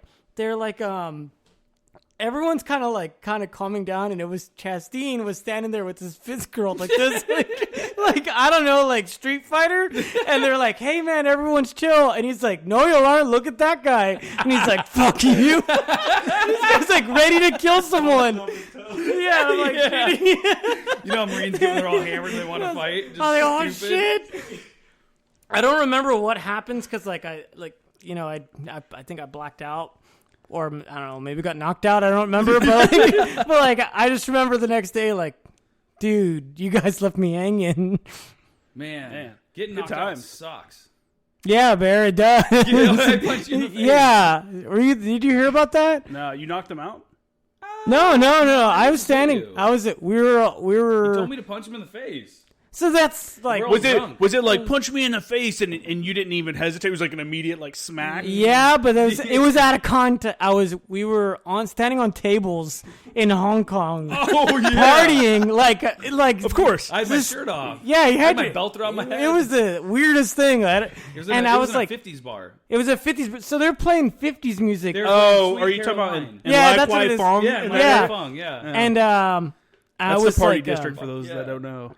I was gone. I was gone, like, and I was like, I can't believe it, because the life on the ship fucking sucked. So I was like, I can't believe this is real life. Someone punched me. And I saw black. Like, instantly, I saw black. And I was like, oh, fuck. And then Bear's like, what? He told me to punch you. And I was like, oh, I guess so, yeah. Was that your first time to Hong Kong? Yeah. I'd never done, like ship anything. That's obviously your first time to Hong Kong too, right? I didn't go there. I think I got off the ship. He was busy doing real stuff. Oh, shit, you're in Syria? I'm sorry. I shouldn't be talking about this. Portugal was Singapore and Bahrain, I think, and that was it. Singapore was a good time though. Oh yeah, that was. That was fun, right? You had fun. Hong Kong was great. Oh, did you get NJP'd in Singapore? No, I actually lucked out. That was my whole fit. My whole fit got in trouble. We were Strict 5 is what we called ourselves. Or what you guys called us. I don't know why everyone said that, like, Chuck was a bunch of cowboys, because... No, we were like the opposite of that. Well... Dude, come on. It was crazy. It was like, it was really crazy. It, like, it was fun, you know? What was your favorite place to go in Hong Kong? Dude, I don't remember. Oh! You wore The that, top you of wore the that fucking skyscraper. You hung off the side of a The skyscraper. top, have I shown you that video? Dude, So yeah. Well, I can tell the story because it started off super sketch. Yeah, you guys broke. Just tell. Yeah, you broke through a fucking. So I'll pull up the video in a second. So we're hanging out in front of this that bar, and yeah, I'll send it to you. And Yeah, you can send it post to me. I'll put it up. We were hanging out in front of this bar, and these two Marines show up. I don't even know who they are. And I have the long, like, Vegas drink, like the super long. It starts at your neck and goes all the way down to your waistline. And this guy shows up in a Chinese fighter jet helmet on. What? Yeah, and the other guy has I don't know what the other guy's wearing, something wonky. And keep in mind, I'm wearing their dictator shirt, like as a joke, and I have all these Chinese war medals. Like Chinese dictator shirt. Yeah, I have these Chinese war medals on my chest. God, because I'm like, I have medals. Like, come on, I can have y'all's medals. And I'm wearing their fucking army hat. And I don't know where I get this stuff from. And these guys show up to me like, hey, you see that building up there? We can go to the top of it. And I was like, really? That sounds fucking awesome. I'd be like, man, this dude's about to murder my ass for wearing their shit. I was gone. And so I'm like, well, like I just ordered my drink. Can I take this? And they're like, yeah, man, sure. And I'm like, okay, cool, sounds legit. So we go into this building and it's a hotel. And as soon as we go in, the security's running at like, hey, don't come in. So they're like, get in the elevator.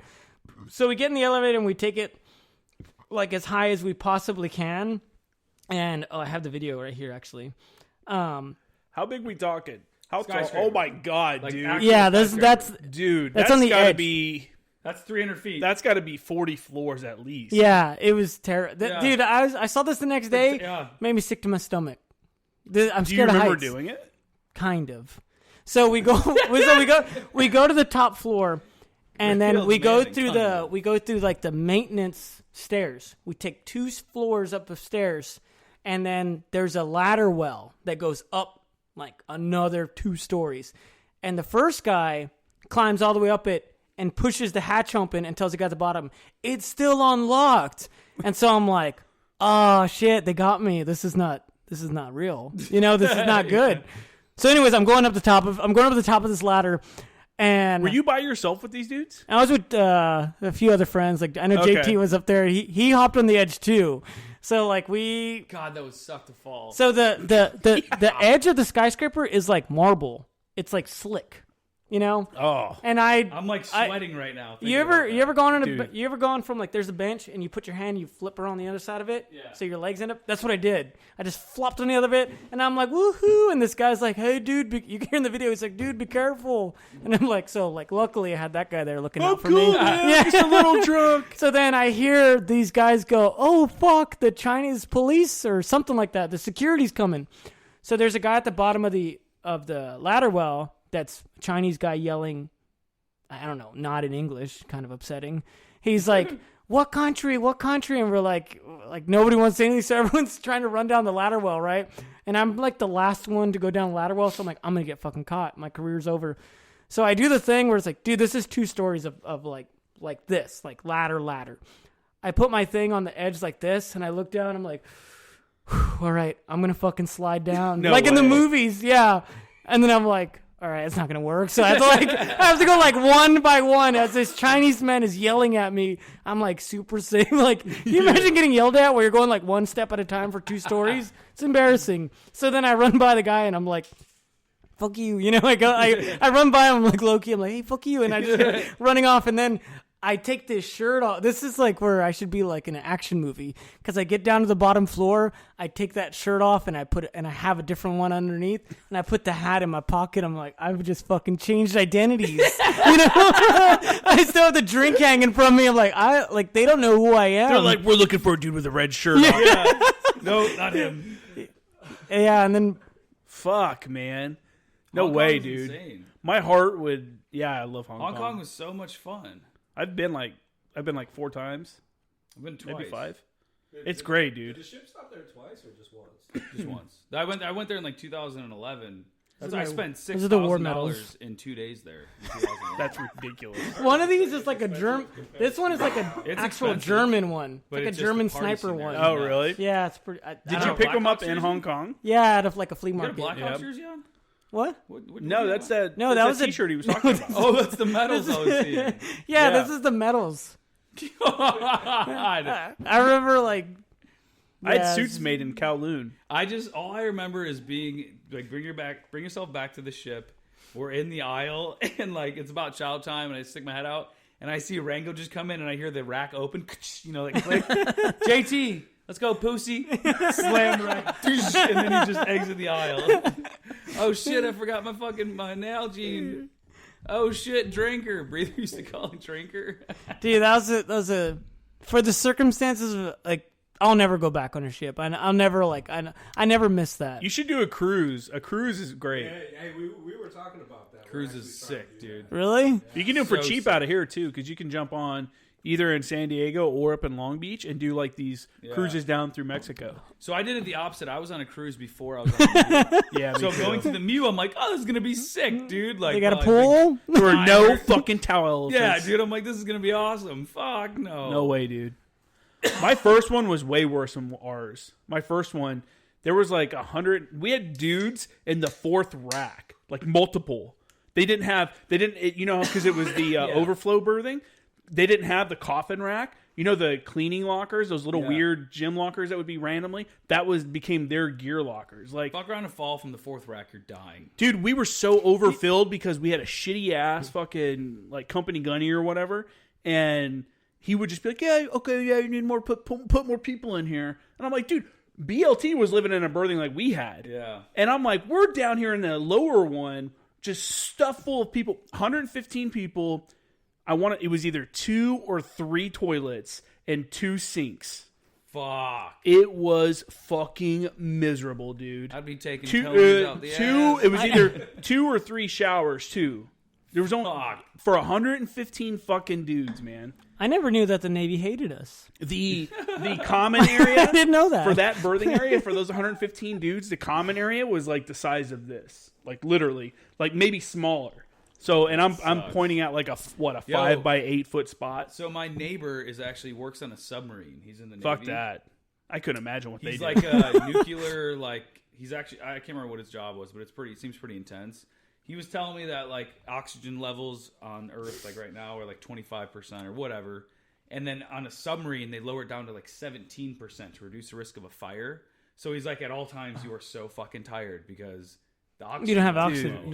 Yeah. Imagine being on ship on watch with less oxygen to breathe, and you're like, what the fuck? Do they have gyms on fucking subs? He said there's like little tiny areas for like TRX kind of stuff. It's like a little room with like a single treadmill. He said that there was a treadmill and a row machine and a bicycle and like a couple free weights. I don't know what the heads are like. He said everything is He's got no tiny. place there. Well, Dak, it's like, this ain't your fucking But imagine home. them lowering the oxygen. I'm already tired on ship. Fuck You take a the 6-hour nap subs, and fall dude. right back into another 6-hour nap. One thing I hated about ship was You had like duty every 4 days, and you're like, oh, great. Great, I got to have duty for 4 hours. Yeah, you were an astronaut. Shit, you can't fucking ever see. And we had duty, once every 3 days, sometimes... Every once in a while, we had once every... And we were so butthurt that for 4 hours, we had to go sit it is somewhere like, else. It's like, damn it, we're watching a series together. I'm going to miss it. What I hated about ship was like, hey, man, can I use like the bench next? And it's like, yeah, you're good, but my boy just got here, and he gets after me. The gym, if you weren't, and I tried to be the first dude there every morning because morning cleanup was going on, and I just cleaned up my back little area. We know. We wouldn't even wake up for that. Yeah. I would. Well, I'd be Really? dressed. Every once in a while. I would wake up at the end and get mad at Nutter for not waking up. I'm like, if I wake up again and you're not up, I'm going to be pissed. Rango's the only person that I've ever heard in my life say they both had to be awake, and Rango goes, let me wake up and catch you sleeping. And the kid was like, yes, Sergeant. And I'm like, oh, God damn. I didn't like that. Like, dude, you're lazy, you know? You're lazy. You're waking up before me or after me. Yeah, I mean, I'm not getting up, you know? And when you get up, don't fucking wake me up. Dude, I would get so pissed because that's like his little way of getting Remember even. his phone Or would he'd always slam go his off. rack Yeah, or slam the something. rack. So let's preference anything we say about this man that we're going to... Should we just call him Nutter, or what are we going to call him? That's fine. Call him that. Call him Nutter. Anything we say about this Nutter guy, you people have to understand that he's not really like a real human. He's not... I mean, that sounds mean. He had a twin brother that's autistic, so I think a lot of that is with him as well. Like, there's the mere fact that he got into the Marine Corps is my... And people will try to one-up you. Oh, yeah, we had a guy. And I'm like, no. Like, I would He tell was a savant. Like, He was a guitar guy, though. yeah, you don't he would understand. do fucking like pre-calculus for fun. Dude, when I was taking college algebra on ship, he's like, hey, Staff Sergeant, if you ever need some help, let me know. And I'm like, I'm good, man. Thanks. I appreciate it, though. Yeah, and then I'm like, he probably knows way more than me. And then he would go back to the rack, and I would have to tell him, like, you know, you can't be showering. Febreze is not a substitute for a shower. Yeah. And JT would, like, go in depth, like, these chemicals are bad for your skin.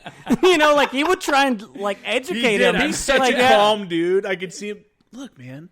The first time I heard JT yell, and I was like, oh, shit. Like, that took a long time. But once he started... JT was legit. He could, like, if you would have gave him, like, an impressionable Marine, he could have created a fucking superstar. This is the same guy that was like, what, this ribbon? Remember? I'm like, hey, what's that ribbon for? He's like, oh, this one? He's like, oh, I mean, that's my special operations forces, like murdering the Taliban every day. He was with the teams as a comm guy. I knew guess it, but he straight out of the- never talked about what he did. Fuck no. No, Even to this he day, I never will. can't. I beg him. I'm like, dude, give me an M-Sub story. Tell me about checking in. I don't care. Like, he won't do it. Like, Did you check it in Alpha? Like, just tell me about it. It's just I think he told us one story. I can't remember what it was, but either way, yeah, it never. Was he with like the battalion, or did he actually do legit He stuff? talked No, about, he was like, legit. hiding He was on the SATCOM teams. antennas in the back of like cars and shit. Remember? Yeah, that? yeah, Something like he that, was- where it was like justifiable. It's like he was like living in the he like got in mud trouble homes and because he didn't, shit. like, hide the SATCOM antennas well enough, like in their undercover cars that they were like in the towns with. Yeah, like he had to like. So you're saying he wasn't very good? What I'm No, I'm saying just is playing, the man I'm was playing. terrible. He was good. I'm just kidding. Yeah, right. Yeah, he's Yeah. solid. The most But he had humble Nutter, human so like in the world, but then he had Nutter. that's what he gave back to Anglico. With me Yeah. too, because Nutter was my guy also. Yeah, I felt bad. Like there was on one stage, I felt bad for him because I'm like, dude, you guys treat him like shit. But at the same time, I felt bad for you guys because I'd see some of the shit he would do. I'm like, dude, how do you forget to drink water, man? Yeah, he would. First time he pee 4 in the afternoon. I'm like, Yeah. how After does your getting body PT. do that? That was actually Yeah, me that brought that to life. Because, like, I, just trying to be a fucking good NCO. After, like, 2 days, like, a normal man, like, the first thing you do, even in the field, whatever, like, you get out of your fucking sleeping fucking sack and you go take a piss. Like, that's just normal operations. That's just That's that's standard. human That's stuff. Yeah, That's you're born with this. Yeah. That's human stuff. like babies do it. 2 days in a row. Babies this guy's do not it. doing it. He just gets out of his rack. I'm like, Biology makes what you the do it. fuck is wrong with you, man? You have to try not to. Sometimes people will pee You themselves. gotta tell yourself, I'm not peeing this Yeah. morning. Like, Sometimes people will accidentally pee because it comes that but natural. this guy would take hours. I mean, he would take half a day, and we would already PT him. I Yeah. remember one time it was like 11:45 in that water log. He had to drink a gallon a day, and I'm like, "Hey, what'd you drink?" And he's like, "1 canteen." And I'm like, "Homie, you got 15 minutes to finish 1 gallon." And as he's doing it, we're like, "Hey, boys, what did your Also, kitchen he say?" didn't PT today. He's got a PT now. Yeah. He's puking in the We aisle can't like say doing. his name because he's still in, but he said he either cries or throws up. Oh Either one. yeah. No, he's still in. No. Yeah, the kicker. Yeah, the he either kicker. cries or throws up. The kicker's still in. Yeah.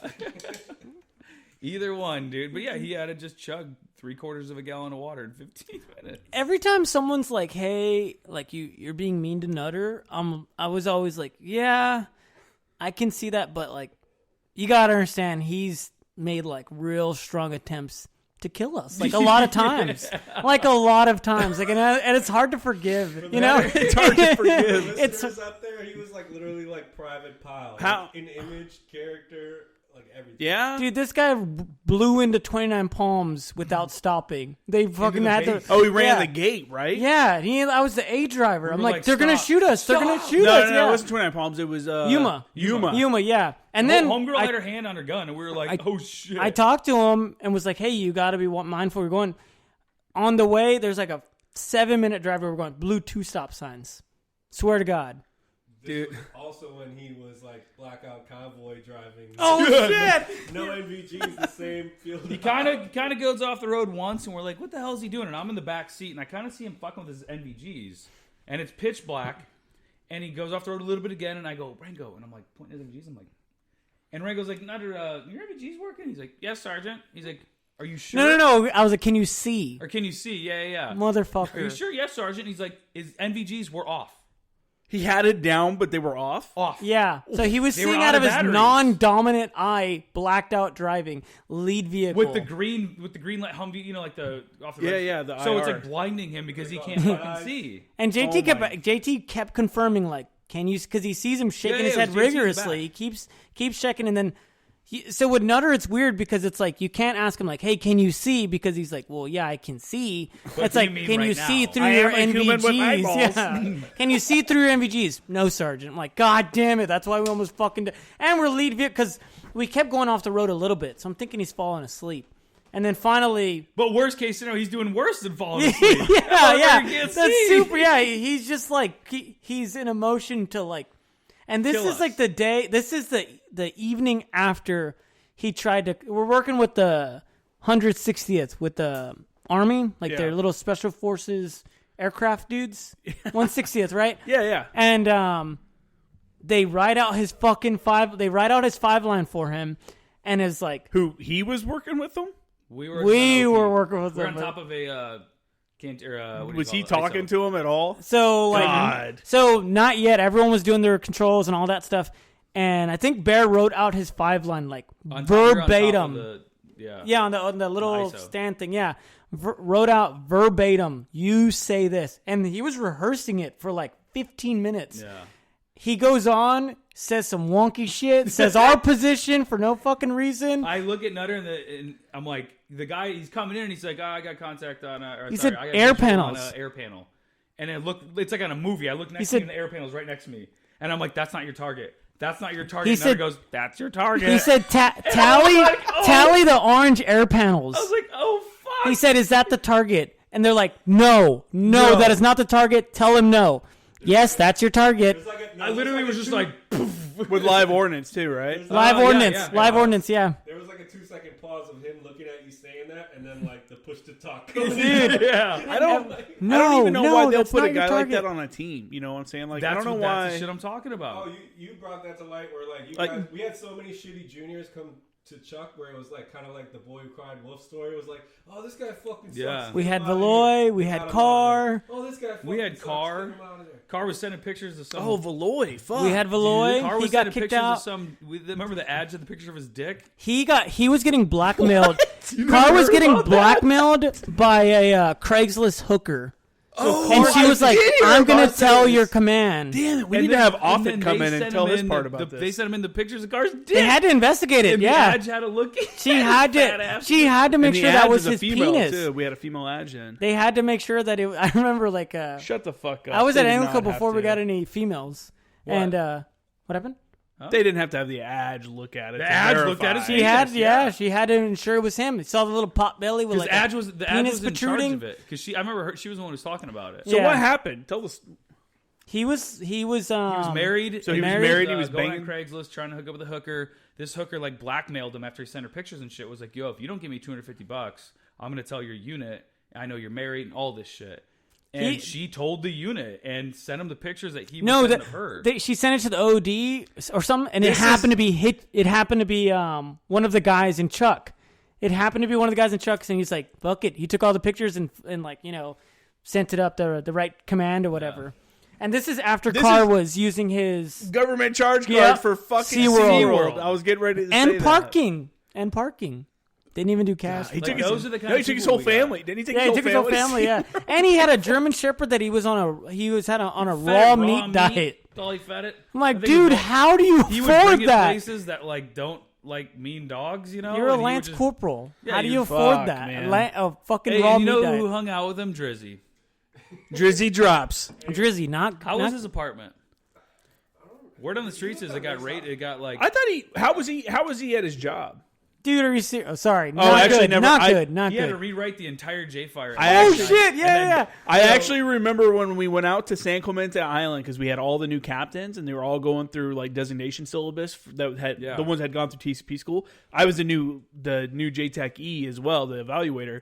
So I had to write up their fucking evals, and I think it might have been Duffield, but it was somebody. And I'm like, it was the control with the JFO, and I was like, hey man, you got Carr for this one, and he's just like, what the fuck? Like, I remember that. He's like, they were "Fuck." super pissed. From the other OP, you could hear him yelling at him.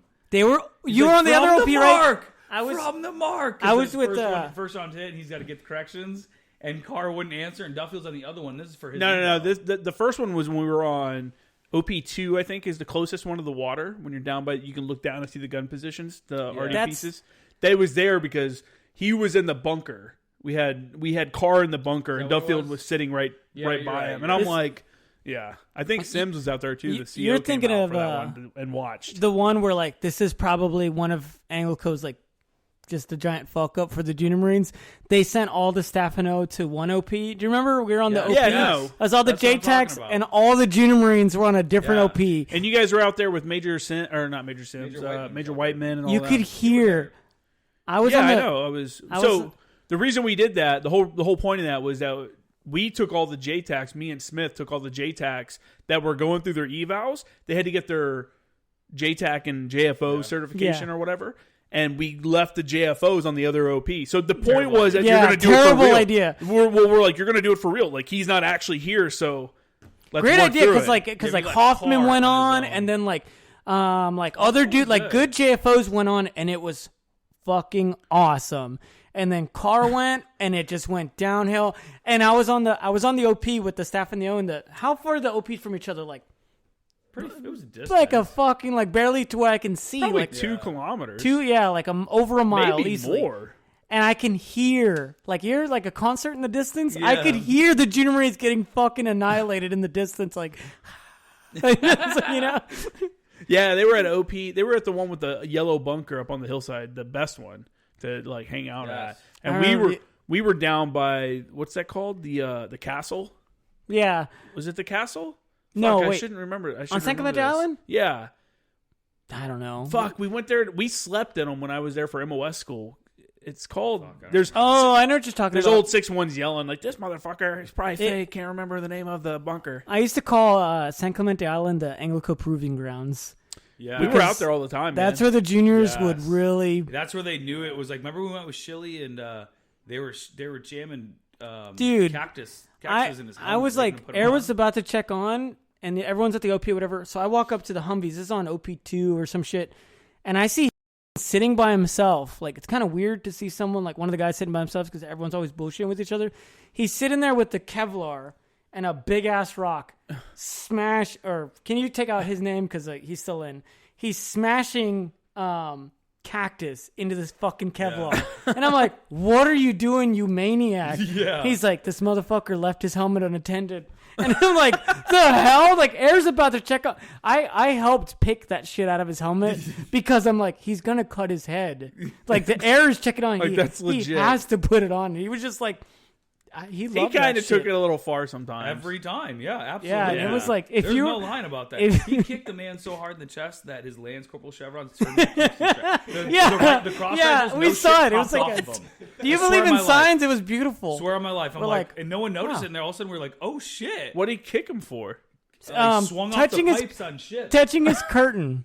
Touching his elbow touched his curtain. And it was too tight of a fucking aisle. So his elbow touched the curtain. He said, "Don't touch my curtain again. I'm gonna kick you." One time there was a man overboard and Nutter was gone.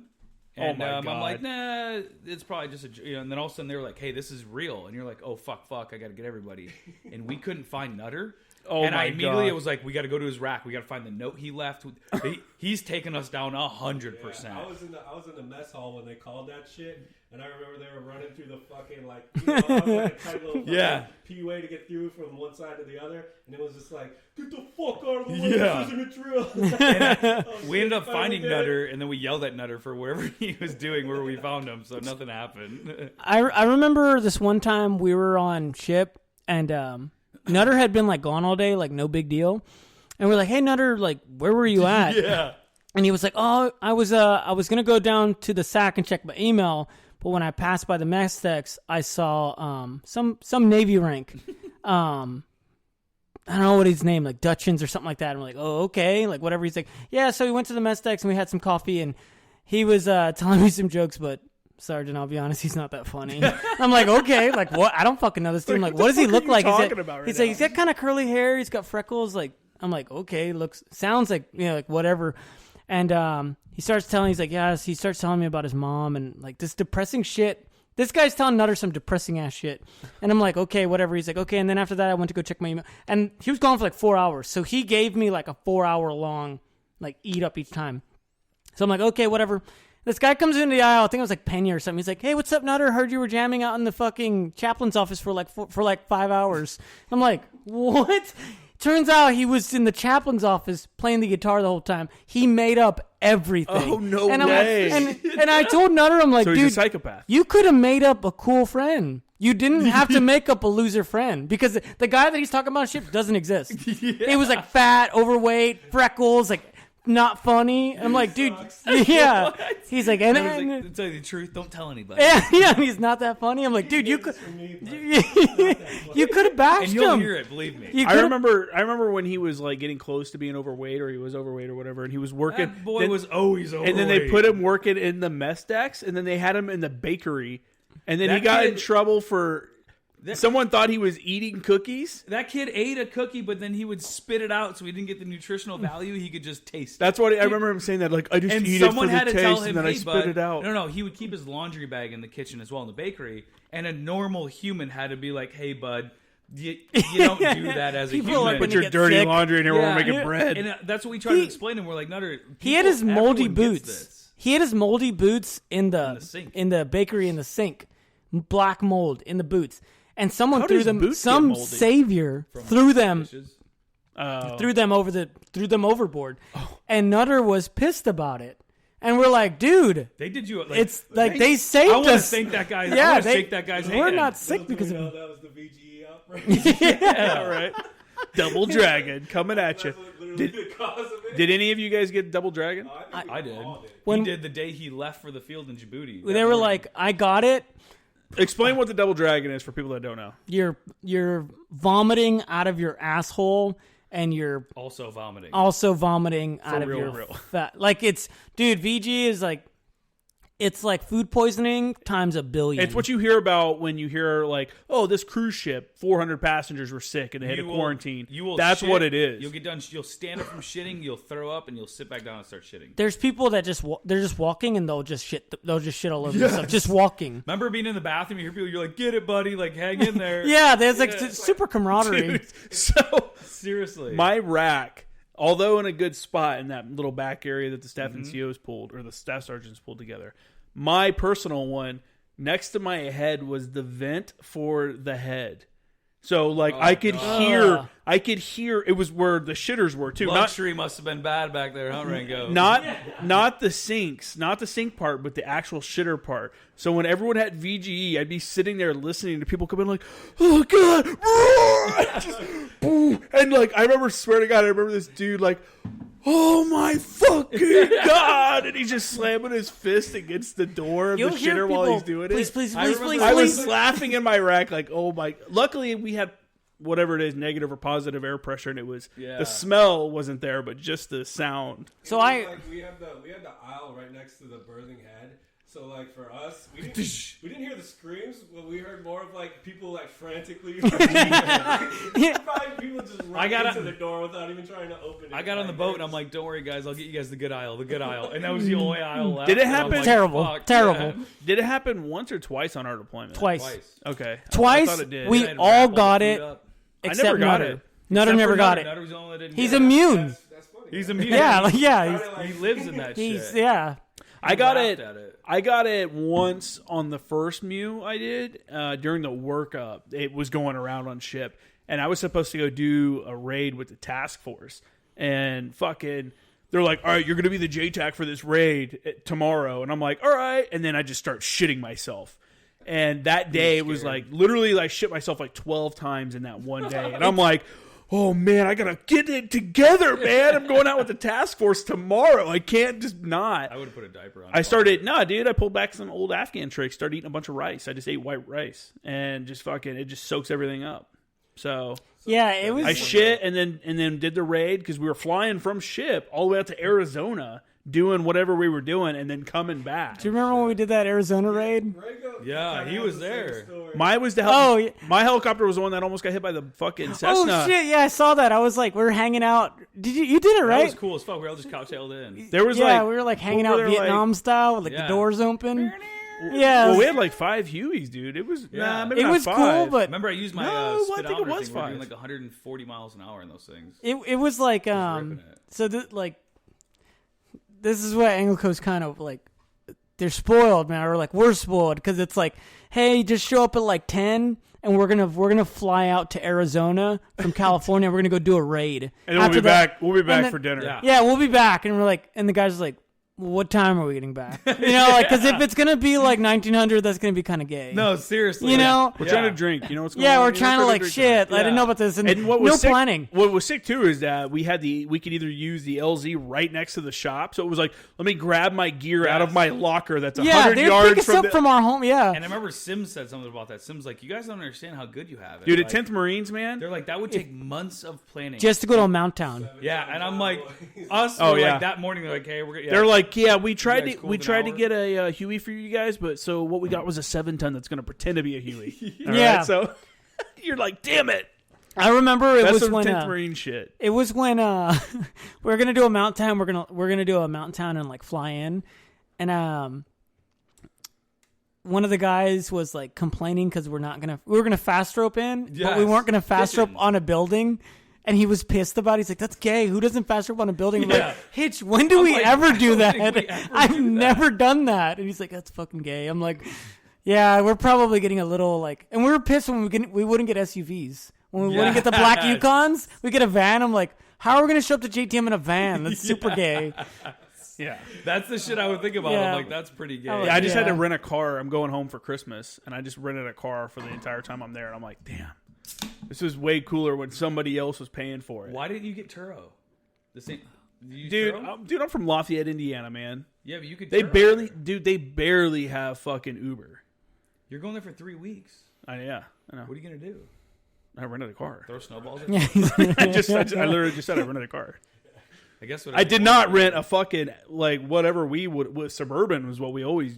I mean. Yeah, they always had blacked out Suburbans or trucks. It was like we had to though. You had to have like a legitimate vehicle because when we go to like when we go out to Rome and I'm like we can't.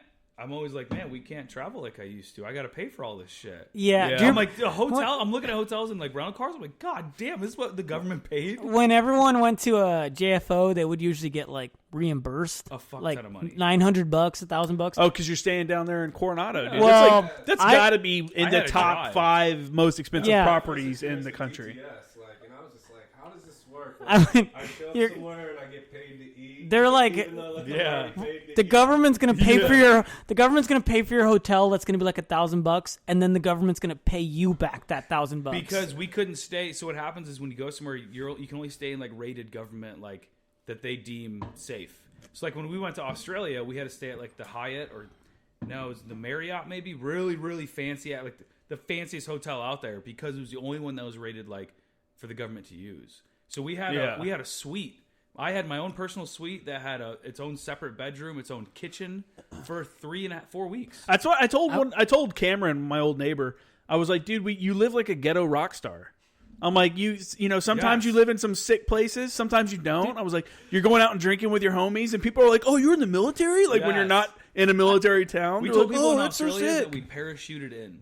These girls at a table, they're like, because everywhere in Australia, if you're a Marine, it was insane. It was I've always heard that. I've never been there, but I've heard that. The easiest way to have sex in my entire existence as a human is Australia.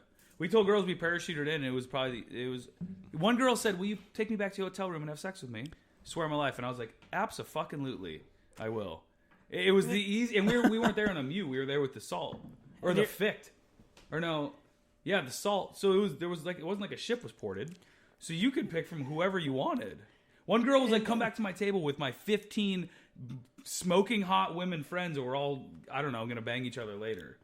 They would buy us drinks and shit. Ghetto rock stars, man. Ghetto. That's the perfect way to put it. Ghetto rock star. Which is, I think, hard. I don't know if you guys. I'm going to put that on a shirt before somebody fucking steals it. In the civilian lifestyle, like, you're kind of working the government way, but like, I work with people, and like normal conversations during the day, we talk about all sorts of shit. But you always have, I feel like, a Marine Corps story to, like, we were talking about Chinese people or some shit the other day at work, and I'm like, oh, well, in Hong Kong, or if we're talking about, and I catch myself a lot. I'm like, I feel it's hard to relate with people because. You feel douchey. You feel douchey bringing it up. Well, when I was in Singapore, hasn't been to 90% of the fucking places you've been to. And so every time it gets brought up, you're like, I gotta hold back. I'm like, we ate sushi on Friday at work, and they were talking about, oh, this is good sushi, and I wanted to tell them about like the sushi in Japan, but I'm like, I kind of felt like a douche saying it because you should tell them, man. Bring it up a little bit at least. I hate it because it's also like, oh yeah, I've been to Canada. It's like, yeah, me too. Did you like it? no, like it's no, or it's like, have you ever ridden in a helicopter? And I think about, remember that one time we were flying to San Quentin and we were like, crashed. we were almost crashed, and we had all our packs on us. That might not have been what I was in. I was like, I'm gonna die. Going to or coming from? Going to. Oh, okay. So Mine was Rango and I, coming for from. some reason, like the weather was real shitty, and I just had this feeling. And I look at him. They made us put our packs on top of us. He has kind of the same eye contact, and I'm like, dude, I don't feel good about this. He's like, swear to God. He's like, What were you guys on? He's like, I don't feel good either. Huey. 53, I think. 53. Was it? No, we were. It was a Huey, remember? Because it was small. It was small, and it was. I've never felt unsafe in a Huey. We didn't have the breather things, and the ceiling was so fucking low. They couldn't land the first time. And it was like, it was on the way shitty over ass there, weather. I kind of look at him. That bad? Yeah. Huh? Me and him kind of had the same feeling. And all of a sudden, we're like, dude, this isn't good. Whatever it is, we didn't have the breather things, and our packs were on top of us. And the whole ride over, I just had this like gut feeling. I'm like, we're gonna fucking die. That's how I felt. Yeah, I told Bear, I'm like, land, and I look at him, and I'm like, I'm dead ass here. I'm like, we're gonna fucking die. We need to start doing something. So I'm like, trying to situate my pack, and they finally land it. And I'm like, get me the fuck off this thing. It was fucking scary. I went full on Mexican. I pulled out a rosary thing. I didn't even know where I got it from. Yeah. I go with Mexican.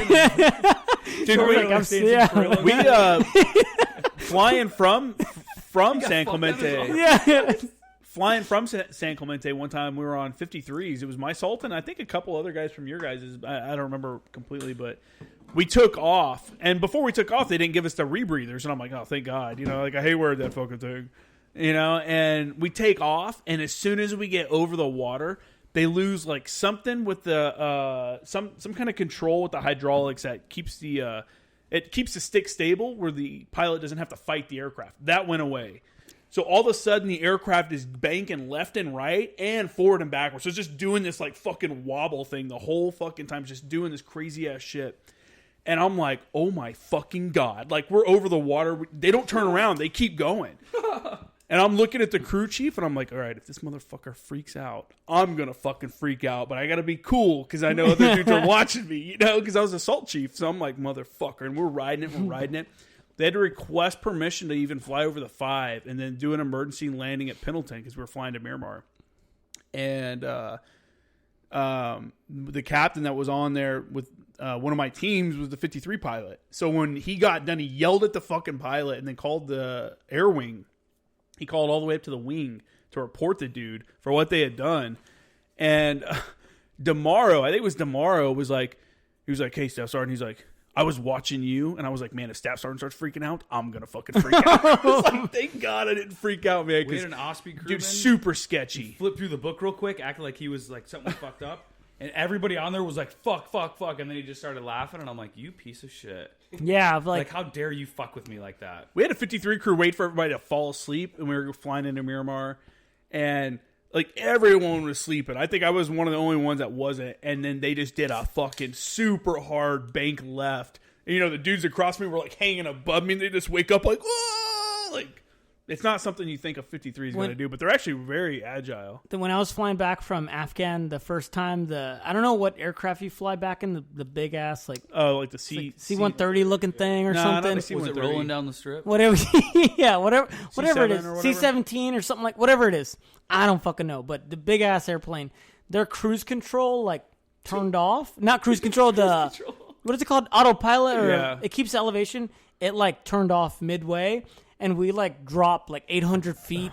Man, that might be exaggerated, but we dropped out of the sky. Yeah, we fucking died twice. No, it fell out of the sky, like legit, like fell straight down, and everyone kind of like went up in the air like that, and then they just like kind of like come over like their little intercom thingy. I was like, oh, that was a mishap. A mishap. Sorry about that. And I was like, dude, I was scared shitless because I was doing there's only like 20 of us on this thing. So I'm lying down on the side row. Like if you get the side, you're kind of cool. So that's where I was. Yes. Yeah, hella leg room. But I was lying down, so I just like flew up in the air and like came back down. Isn't that what we flew to Canada in?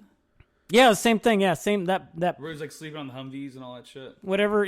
Yeah, they'll let you. Once you take off, they're like, all right, whatever, man. Yeah. You sleep wherever you want. I can't imagine that job. Super cool job. That's the hidden gem of the military. That was there. Captain. Being a crew chief. The dude who was in Echo who got in trouble for banging that other chick on deployment. I forgot that happened. Let's leave the name out of it. Yeah, I don't remember. Hated it, but that's what he was, and he said it was like they had like a microwave in there. They like literally turned on autopilot. It's like a flying bus. Yeah. Yeah, it's a pretty skate job for those dudes. Do you remember? Better to fly on that shit than like a commercial airplane. That's why people really ought to take advantage of doing Space A. Like, I wish I would have done Space A travel while I was in. Out here's a perfect place. Pendleton's a perfect place to do it because you could go to Hawaii. They do a weekly flight to Hawaii. If you have 100% disability, you rate Space A. I'm working on it. I don't know if your family gets it or not, though, but I know you get it. Yeah, I don't have it. But I remember flying when we were flying to Afghanistan for my second Afghan deployment, and we were between like Maine or wherever. No, we went through Maryland. Normally you go through Maine, but this time we went through Maryland, and we were heading towards like Iceland or some shit. And we were flying, and then all of a sudden the fucking turbulence just went boom, and everyone like started slamming around, and you hear the pilot like come over the intercom real quick. And this is that you know how they do the chartered commercial aircraft? They do the chartered commercial flight. And so it's like a regular, like you're in a regular flight, but you know, everyone's military and everyone's got a rifle underneath their seat instead of a bag. And we were flying, and you hear the pilot come over the intercom. He's like, "Flight attendants, take your seats." Like real quick like that. I'm like, oh shit. Like shit's about to get real. And then the plane goes boom, boom, and hit again real hard. He's like, "Flight, just take your seats," and his voice cracked. And I'm like, oh my God. And then for like probably 10 or 15 minutes, dude, it was just like everyone is like locked into their seat, like grips of chair. I tell my family I love them. It was scary. I literally thought we were going to crash over the fucking North Atlantic. Like not even make it to Afghanistan. When I was going to Afghan our second time, we didn't go like on a military flight. We went like regular, like commercial. We flew to Baltimore like it was like American Airlines or something. It was something fucking weird. So we you were on a had plane with civilians? Yeah. So okay. so this is where it started off being fucked up because we had all of our guns loaded in our gun cases. We flew out in like civilian clothes, which is already kind of weird. And we got to like the check-in counter, and they were like, "Yeah, these cases are half an inch too wide." And we're like, "Yeah, but we need our guns. Like, we're gonna need." Here's these the things. deal. Yeah, like we need them, and they're like, "We can't." It was like no bullshit. Like half an inch too wide each case. It's like for what? Half an inch for what? Exactly. And so we had to. One of our officers had gone to. It was like Bass Pro Shop or something. Had to go buy a whole bunch of like 12 new cases. No and a fucking case is way. like, Are you serious? How much is a case? Like $1,100 each? Maybe No, maybe like they're a not Pelican. that Oh, much. maybe like $500 each. No, dude. Really They're expensive. like $250. That bad. Two- Like 200-300. 300. Okay, I just remember it came out because $1,100. I don't Damn. fucking know. Well, like all of them. Like he Yeah. had to get like Oh yeah, 12 for all of them. So they had to put on like the Gov CC, and we had to leave our old gun cases at the USO. We gave them our gunny. Who was the cool dude that would play basketball and stuff in the unit? Gunny. He was a gunny. The black guy? No, the white little short dude. Oh, Or yeah. the cool redneck one? Kind of. Yeah. He was cool. He was Why do I not know his name? No. No, Gunny. It starts with a T. but He had two last names. Fahundan. That's That's a good one. Okay, yeah. But we had to leave those gun cases there, and so like we were flying. Like I'm sitting next to like it's me, Peterson. There's like an old lady next to me.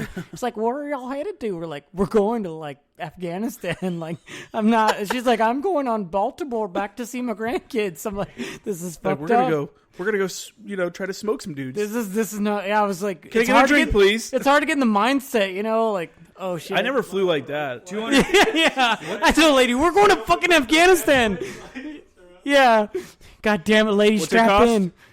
$250 for one of those cases. Boom. Well, That's dude, still- that times that's still- 20 times. That's $1,100, $1,200. Yeah, Yeah. that's wow, I crazy. sound pretty. I felt pretty. That's accurate on the that. stupid shit that the government like.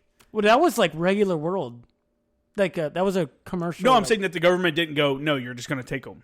Yeah. Like Like instead of like, no, we're just going to go throw this money. That's easier to go throw down. That's a couple $1,000s of taxpayer money to get new rifle. it was cases. ridiculous. I feel like it's one of those things like they should have took someone's like third fucking carry on and just like, just not gonna fucking. We'll check these at the gate. Yeah, we'll check them at the gate. Put him in the aisle. Like we need these things. Yeah, like, I remember when we were flying on the what was I saying before? The contracted commercial flights. The one that it's all military, but they're on like civilian. Yeah, flights. you have like a stewardess. They that's a still civilian. made civilian stewardesses would flirt with everybody the whole time and all that shit. but you were still not allowed to bring knives or anything on, even though everyone was carrying their fucking like pistols and their rifles and machine guns and everything else were coming onto the plane, but you couldn't have your pocket knife. You had to put it in your check bag to go under the plane. You know what's funny? Like, of all the places in the military, like, you gotta fucking, like, show clear and shit. It's like the one place, like, a fucking airplane, and I don't remember ever having to do that. It's like, literally, like, if someone shot a hole in this thing, like, it'll fuck up the air pressure and probably take it down, but, yeah, we don't need to do that here. I'm trying to get this Gunny's name, dude. I'm talking to Sully right now. You talking about the one from S1? He was there yet. he was there, like, I don't know. Someone messaged in that. He said Gunny Norman, but no, it wasn't Gunny Norman. It was He was short, blonde. He's on our Facebook. He was like a. He always gave uniform classes, but he was cool. He was like really like squared away with his uniform. Yeah, really cool. I don't remember what his name was. But yeah, we got. Were you there when Gunny Talk was there? God, yes. No, he wasn't. Yeah, I've heard like the name, but no. Yeah. Wait. Listen, U.S. federal government and DA officially dropping every charge against 6ix9ine. Are you serious? It's on the hood's finest. Oh shit! That's a pretty accurate. He's gonna get murdered. I thought it was supposed to happen on Wednesday. I don't know, man. I support him. It says he'll be released from jail. I do. I like him. In 72 hours, he'll be released from jail. This is the thing, right? I like so when Valoy got caught with like the pounds of fucking weed and shit in his room. Yeah, he was a part of Chuck, right? So I'm like an NCO, like a sergeant at the time. So I'm like, hey, he shouldn't be a part of the team. Like, he should be in trouble for that. Yeah. And guys were coming up to me and was like, that's not how you do it in the fucking hood. Bro. Yeah, that's not how they do it. OB was calling it from the beginning. OB was the one that had him for ABC and was like, this kid is trouble. But like Trillups and them, I'll say, yeah, Trillups was like, that's not cool. And There was like, that's not how you do it in the hood. I'm like, dude, we're not. in the hood. Yeah, I was like, we're in 41 area, United like, States Marine Corps. I don't know, like I grew up in an urban area, but like, this is the military. Like, he can't be having pounds of weed. When kids would try to act gangster in the military, I fucking loved it. I'm like, buddy, you're not gangster. You get your room inspected Thursday. Yeah, nights. like it's You're so like, gangster. What are you doing Thursday at 5? None of that means anything. Not chow, motherfucker. Yeah, like, you know what I'm saying? Yeah, like it doesn't. None of that means anything. It's like. Plus, it's like, why would you waste your time with something stupid like that? Well, I hate it because with like an attitude like that, or like trying to hold on to some shit from back home like that. Because like protect a reputation of what? I'm like, dude, we're deploying. I don't fucking need this guy. Like I can't have this guy. It's like, well, you're snitching. I'm like, yeah, it's what I have to do as a leader. So you guys were still there when everything went down with Valoy, huh? Yeah. So what all happened with it? Because initially he got put on my team, and then People I think don't know who he took his boots. Yeah, tell who Valoy is. There was like this is how the day started. So there was like who is Valoy first? Valoy was a brand new guy, right? Yeah, it's right there on the left. I'm actually going to go right after area. Yeah, did he come from Delta? So Valoy was his kid. He was at Delta, and then I think he moved from Delta when I went to the MEU. He sucked. Everybody knew he sucked. He was one of the. That's what I'm saying. I think OB was calling it. O'Brien was calling it from ABC. Yeah, so he was like one of those guys who let like that same fucking attitude that Rango was just talking about, like get in the way of trying to be like better at his fucking job. Yeah, and I'm sure like you guys seen that at Delta before that, but yeah, like the day started with like us doing a run, like PT run to Polgus, then we were gonna fucking do some swim training, and then like run back or some shit. And that's like the whole reason why like I brought like boots but left them in my back seat, and I was gonna change into camis, and then I'm like ready to fucking change at the brigade building, and I'm like, where the fuck are my boots? Like I had in my car, like in the back seat, and I had given them a ride, and shit just got fucking weird after that. I'm like, all right, well there was only like 2 fucking people in my car, so like one of you guys probably just took it on accident, thinking they were yours. Yeah. Like, hey man, like let me get my boots. And then it was just like, well, I don't fucking have the boots. And then like they were like, all right, well, he needs his fucking boots. So like, it's like becoming a thing. Like, yeah, you have the boots. Can we come in your room and check it out or whatever? And they're like, yeah. He's like, yeah. And he had like, for some reason, didn't he have a weird amount of fucking boots? Yeah, he had a shit ton of boots. He's stealing everybody's boots. And it was funny because he had like some ones that looked just like mine, but they were like half a size off. Yeah. Like, what the fuck, like. Or the tag was ripped. Yeah, it was just like some weird shit. And then like they start. Like, he had a container of jungle juice, remember, but it was like empty. We went into his room and it was like alcohol and drugs. It looked like a dorm. It looked like a frat room because it had a big garbage bag full of empties and shit like that in it. And I'm like, why has nobody been we had just gotten him, so I'm like, we don't know anything about him, but now we're taking the heat for him being all fucked up. He had the pills. We had to look up what the pills were. Yeah. And then that's when Sancho was like, sitting in the parking lot, and I had to go up to him. I was like, hey, he didn't know what to do. He didn't know like what to do about it. He's like, he tells us like, I don't think we shouldn't have been in that room. We shouldn't have been there. And I'm like, hey, like, I don't want to jump the chain or anything, but this is an issue. I might have to like go above you and tell. I might have to call the sergeant major like myself. I don't want to, obviously, but like, I don't know. I'm not like a great fucking leader, but I'm like, I just think that like, it's like at the end of the day, like when you're someone's NCO, like that falls on you. So like when he gets caught by someone else, yeah, like, they're not looking at him. They're like, yeah, how the fuck did you let this happen for months on end? I was scared shitless. Yeah, you can't. Like it's not that you're trying to be a snitch. It's that you're trying to protect your own ass. Isn't it weird though to think being in the Marine Corps, like getting in trouble, shit like that, like you could get in trouble for not having your haircut? Like, imagine somebody telling you right now, coming up to you being like, hey, why the fuck do you have a beard? Dude, I was telling this to my fiance. Like, I went to go take this, like, PT test for, like, the police thing, and they say bring, like, a water bottle. And I showed up, I had, like, a vitamin water, and I was like, oh, fuck. Let me try and, like, keep it behind me so nobody says anything. Yeah. And they say, like, leave your phones in your car and all that stuff. People show up, like, fucking late and texting and shit. I'm like, are you kidding? I was worried about a fucking water bottle. It gives you, being in the military gives you a different perspective on stuff like that. Like on it's instructions. I read the fuck out of instructions. If I'm wrong, I think someone is going to fucking blast me. When I walk in the grass, I look around. When I'm in school, it's so frustrating to watch like these like 18 and 19-year-old like kids to walk into a class late or come in and like be super fucking loud, literally have conversations with someone like while the teacher's talking. There's this girl, I'm like, dude, you are such a spoiled bitch. Like, when I see her, I'm like, this fucking chick. She'll come in. She always comes in because I have, like, 2 or 3 classes with her. She'll always come in, like, 5 minutes late. And when she comes in, she, like, sets her shit down, like, real heavy. She's got the, like, open the can up. And she's, like, rustling everything. And it's not like she's trying to be quiet. Like, let me get my stuff out. It's like, boom, plop the laptop down. Like, everything about her, I'm like, you are a fucking bitch. I just see her and I'm like, I cannot believe like people are like that. You are so spoiled and stuck up. Like the way you know when you see people like that, you're like, look at this fucking bitch. The most frustrating thing for me is like the onboarding and offboarding of a plane. Like, God, that fucking pisses me How off is that the so most much. frustrating? The people thing that about run to onboard? the front, like, there's a fucking order. Oh, getting off, yeah. There's no like, it's complete chaos. As soon as they're like, bing, you see people get up like, forgot oh. about It's like, dude, filling no in one from has the back. ever got. Oh God, like, Nobody's ever gotten off a plane in less than 10 minutes. Fill it in from the back. It's like, oh fuck, I can't sit next to my pals. I always wait to get on the plane last. Absolutely. I wait till everyone's on the plane. One time I almost missed I go a to my plane. zone. What am I saying? No, I don't do that. I wait till everyone's on. Then I'm like that guy walking down the aisle. Everybody's like, please don't let this fucking dude sit next to me. Why like, would you want to be that guy? Then you got to walk over people. I'm like, hey, how's it going? Hey, excuse me. No, I always get an aisle seat, man. I stand in the front and like let everyone pass me, and I'm like, "Are you the marshal? Are you the marshal? Yeah, I do you think got so. a brother. Freaking way. I Have got you your ever flown back, with someone, brother." you're like, this dude is 100% a marshal. Does every plane have a marshal? No, No, not at all. no way. No, Only randomly chosen, and I think high risk flights. and it's like, yeah, big deal flight, Like, like, what's the highest international, flight? like international flights. Internet, yeah. That makes sense. But yeah, there's like always that one fucking dude who's like brings a stupid ass like big fucking thing and he's trying to jam into the overhead, but he's like Arguing with the flight attendants and too shit. fucking weak to do it, or he's doing it like the wrong way. Like, you know when babies get that little thing where it's like you got a fucking triangle.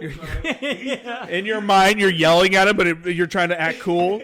And then the flight attendant walks up behind him and just like stares at him like, "Hey, let me help you with that." I wonder He's how you like, get to be a fire marshal. They're What not do you fire gotta- marshals. Or, I apologize. I'm very high. What is it, plane marshal? What are the marshals called? Air marshal. All right, how Air do you marshal. become an air marshal? They probably make good money, I would think. I bet you just What go a on cush US. job that is. So you though. go on to USA.gov and you apply there. Probably. No, that's Just let that's them a know government that job. you're with ANGLICO and you pays the fuck out of some people. They're like, So this is oh. the thing, like People in the ANGLICO Marine is Corps don't even know what the fucking ANGLICO is. do not go there as a junior Marine.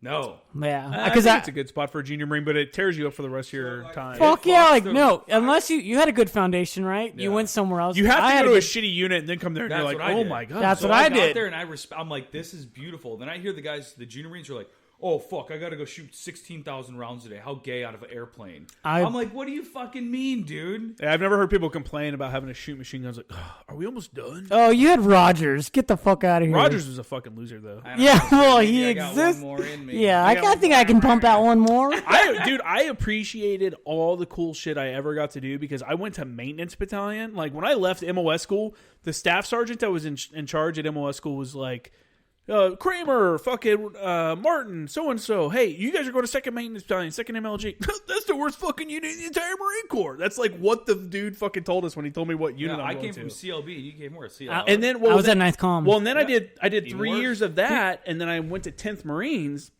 And I'm like, oh, fuck yeah, I get to go to the field. I get to do all this shit. And everyone's like, this fucking unit sucks. It's the worst unit. And I'm like, bro, I am living the dream, man. You guys don't even know. I'm like, this is fucking sick. Then I got to go to ANGLICO. And the dudes that had only gone to ANGLICO, like, I mean, you're right.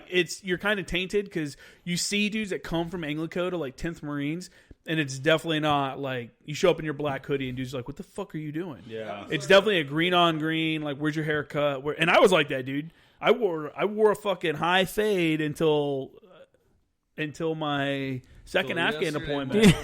when I was second at Afghan deployment, that's when I finally grew my hair. When I was a JTAC, my first Afghan deployment. when I was at 9th Comm, they would have. I was with headquarters company. When I was at 9th Comm, they would come on Monday. The first sergeant would go down and be like, "High and tight, go home for the day. High and tight, go home for the day." Shut the fuck up. Swear to God, yeah.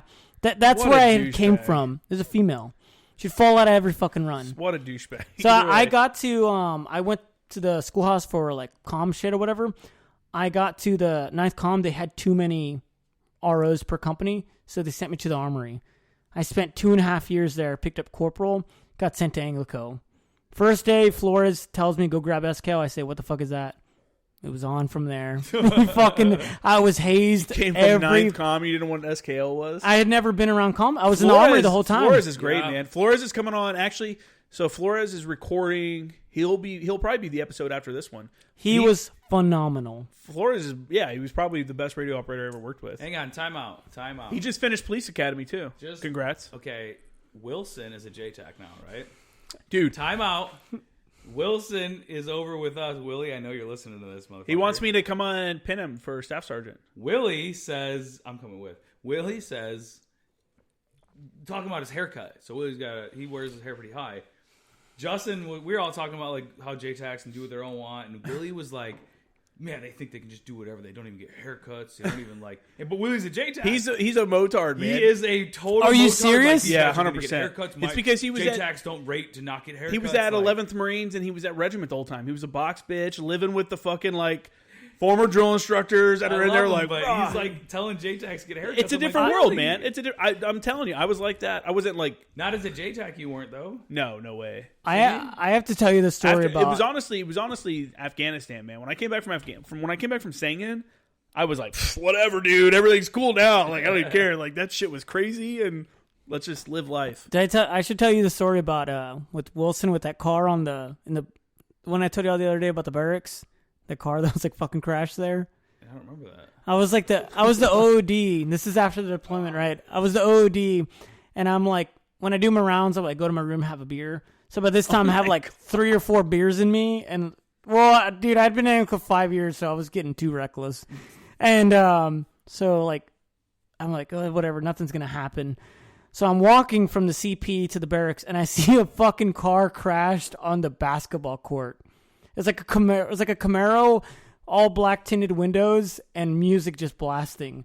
So I'm walking by the barracks. I'm like, fuck, I have to go check this out because I'm like the OD. Like I feel have like I'm to. kind of responsible. Yeah. So I like go in because I'm like the MPs are gonna come because it's a car accident, and if this guy gets in trouble, they're gonna see me like, oh, this guy's been drinking, and I'm probably gonna get in Gotta trouble. throw some gum in. Probably Yeah. get in trouble. Yeah, You're I don't gonna get in know. It's like, trouble. dude, You Silva's smell getting like DUIs, booze. getting off the Yeah. hook. I'm good. But What do you think you get more trouble Tracy for? said, Do you sure, then goes home. Do you think you get more Yeah, trouble I for get you out of wrecking do you think you get more trouble for wrecking and getting a DUI on base, like wrecking a car on base, or being drunk as the OD? I wasn't drunk. I was a little buzzed. I'll give you that. Well, what are they gonna say though? 3 beers are I'm gonna gonna be drinking and driving. Yeah, I don't I would know. say OD's a big I don't deal, know. like a gun. Drunk OD. Yeah, because No gun. Didn't we No carry- gun. you're No right. gun. It I was wouldn't always do. in the safe. I wouldn't do that. Yeah. That's where I mute draw the did that line. shit. Yeah. But But it's this car's fucking crashed at the barracks, and I go up to the window, and the guy doesn't want to roll the window down, of course, right? And I'm trying to tell him through the blasting music, like, "Hey, dude, like, I'm drunk too. Like, I'm cool. Like, it sounds stupid. I'm like, hey, man, I'm cool. Like, you don't have to worry. I'm not gonna fucking tell on you because I'm not gonna log this." He rolls down his window. Does it crash bad? It's no. He just like he just like up on the curb, but like popped up on the like full speed on the curb, and it's weird to see a car just like parked there on the basketball car and a Camaro. Yeah, it's like so. It's like kind of like heard of this, dude. Yeah, so because it wasn't too bad, but. So I like this guy is like a civilian. He's got like a little beard. It's like some black dude, and I'm like, "Hey man, like, are you good? Like, what's going on? What are you doing here?" And he wouldn't say anything. Like he was just like in a coma, like in a awake coma, I guess. And I'm trying to talk to him, nothing. So I'm like, "Fuck." And Wilson comes running down the stairs, and he's like, "Oh yeah, hey, don't worry, that's Rango. He's good. He's cool. You're good." Like if I'm like, oh, is this like after the deployment? After the deployment, yeah. Okay. He's like, yeah, he's cool, he's good. I'm like, hey, Wilson, like, can you talk to this guy? Like, because the MPs are up the road. Like, I've seen their car. I'd feel drive less by. bad if I saw a civilian. I'd be like, you idiot. So I was like, hey, He was probably freaking out. He fucking wrecked a car on a military base as a civilian. So I was like, hey, Wilson, like, and Wilson's fucking hammered. So I'm like, hey, Wilson, talking to Willie. yeah, like he's surprised. like, he's good, you're good, like, and I'm like, dude, this is not good, you know, like, I don't know, like, it's like the krill, like, it's no good, you know, and it's like, so I was like, hey, can you get this car out of here, because like, y'all can do that shit somewhere else. I don't want to log anything, and I don't want to get in trouble. So I don't remember if Wilson drove or if this guy drove, but they back off the fucking curb off the basketball court, super wonky. And I just see them drive off in the distance and like some taillights. Yeah, they drive off. Since you're leaving, let's take me and get some beer. And I just see I guess they were going, oh, that's what it was like, we're going to PB, man. And so I just see the taillights go off in the distance. I go wake my fucking duty NCO. I'm like, hey, you got to take the rest of the night because they're going to come back, you know? And I'm like, I don't, you know, it's too much responsibility for me. I was the OD that night that I told a story about when the recon guys came and stole the shirt from Top Luna's. But that's how I felt. I'm like, I'm cool. Like, buddy, like, I'm not here to get That's cool. I'm not here to get you in trouble. Yeah, I'm drunk too. No, that was the night that O'Brien... He was in green on green, or he was in his skivvies and playing with his dogs as an OD. Oh, when O'Brien... So I go over to O'Brien. I'm OD again, and I go over to O'Brien's because he's having a party that night. And it's like midnight, 1 o'clock, and I get there, and they're like, hey, you want a beer? And I'm like, I'll take a beer, you know? I'm at the party already. Yeah, I mean, might as well. And the A duty's up. Might as well. I'm I'm like drinking a beer. I think we were fucking around playing something, and I think I had 2 or 3 beers there. Someone buzzed, and all of a sudden I see all fucking clothes getting thrown out of the top window of the house. Wedding dresses, paintings, and I'm like, oh shit! Whatever had happened, there was a big argument. O'Brien's like trying to kill everybody, and he's chucking shit out of the house, and I'm like, fuck, I'm the OD. Yeah, I gotta Good go. thing I'm here. Yeah, you gotta get out of there. Get out of there. Because So I'm like, O'Brien, just chill out. He's like, I'm good. And all hammered. Yeah. The next morning, I come into the duty hut. Sorry, I wasn't the OD. I was the A duty. There was a captain on as a duty, and I come in the duty hut at like 6. And O'Brien's on the couch in the duty hut, no shirt on, basketball shorts and like one sock. And I have to act surprised. I'm like, O'Brien? Like, whatever would you be doing in here? Like, what happened? Sir, why didn't you call me? Yeah. Did you have a rough night? And the sir was like, yeah, I guess something happened. And I'm like, I couldn't imagine that. And meanwhile, I'm like, man, I hope O'Brien doesn't say my fucking name. It was the same thing. I know they said the story about Matt when he was like doing donuts, doing a beer run for us. And we're like, yeah. I don't think I was there for that There either. was a party in the barracks one night, and it was so fucking crazy. And I go out there, I'm like, what the fuck is going on? An MP had came to shut the party down, and he ended up playing That was beer badass. with us. He was knocking on. Going around, he's hammered, going around, knocking on people's doors, ordering them to come out and party with us. Or he would arrest them. He was, and his cop car is no shit parked outside the barracks. Yeah. Let me hit the lights, bro. We were standing like it's total super You were out troopers. there. I was out there, yeah, because he was banging on people's doors saying, if you don't go party and fucking like drink whatever, I'm gonna arrest you. Yes. He was drunk as fuck. He was giving his badge to people. Yeah, he was giving. People were taking snaps with this guy's badge God. and gun like and shit. Real. It was awesome. That's pretty wild. There was, yeah. I think there was just ANGLICO was one crazy dude, I with think. the. Huh? I think it was just the one MP. There wasn't another. Yeah, he was by himself. Yeah, It was cool, and he showed up with the car. Was he and a Marine everything. or a civilian? He's a Marine. Yeah. I'm like, dude, this is ape. This I is have how his you badge know number it's if you want it. No, I'm just kidding. Yeah, Free like, Takashi. At one point, you're like, it's a free for all. I fucking love it. Was this after the deployment or before? This it? was years before. That one time we were on, Captain Colin was on duty, and he went to go sleep in the duty hut, and man, we got crazy. I was running around. This is when I made the sledgehammer. I was shirtless, running around with the fucking sledgehammer, fucking blacked out. Everyone was gone. The MP showed up because we were, I don't know what we were doing, but the police showed up. This was the night of the fucking. Yeah, it's the same thing. Baseball. Yeah, they showed up. They come to the lounge and they're like, "Who's Sergeant Ramirez?" And I'm like, "Oh shit, that's me." And they're like, "Clean your fucking room." I'm like, "What? You guys went into my room?" And I'm like, I'm shirtless with like my little black fucking skivvies on. Imagine civilian cops doing that. They're like, "Hey man, look, let's clean up the kitchen a little bit. Can you fucking?" Dude, he went in my room because I had it deadbolted to where you just go in and out. Yeah. He went into my room like, I don't know, it's fucking weird. That is weird. There was no privacy in those barracks. Yeah. You could slip in and out no matter what. You were not safe in those things. If at any time I'd get blackout drunk, I'd just go room to room until I found somebody. I'd get in it somehow. Did you guys ever cook in the barracks? No. Yeah, we went through a phase where we had did we like. had the kitchen. I know there was a kitchen. That's what I'm asking. Remember, did you ever go we like on a grilled a good Sunday, amount. you're hungover, and you open that fridge, and it's just like bullshit in there? Like, Dude, people leave the 30 racks in there. You go wake up in the morning, go steal it, go put it in your fridge. Like, fuck you. Yeah, we'd be on lunch break drinking. Like Saturday morning, you wake up and it looked like fucking Skid Row or something. Broken glass everywhere. It's like shitty underwear in the parking lot. Like, the fuck? I hated being in jail. Like, I was doing some parties I didn't even fucking We did do morning cleanup for a while. Remember they had that thing where it was like 5 a.m. or They whatever? found the gun, remember? Yes, Bill found the gun. What? They found a gun in the parking in lot. A case in the parking lot. An issue? Oh, so somebody's personal gun. Yeah. I guess, yeah. Did you find out whose it was? I don't remember what happened with it. I don't fucking know. It was a It's gun a in the parking ghost lot. gun. That shit was insane. That's crazy. Yeah, How it do you was- find a random Brunky got gun? banned from the 41 area. Yeah, that was awesome. He got banned from He the got banned 41 from the area. Like he was banned. He could never come back. to the Tracy Offit, Sergeant Major Offit, he Yeah. banned him. No, they sent him to a different unit. It was Yeah. like, don't come around here. They were like, Because oh, no he was, way. Yeah, he was like great He to was- party with. He was, dude, good, He was super crazy. Good guy to party with. He was crazy. He had a heart attack in Vegas when I was there. Oh, He had an actual heart I attack. hate to hear that. He had a real live heart attack. And he's like, what, 28? 28? Was he drunk? 30?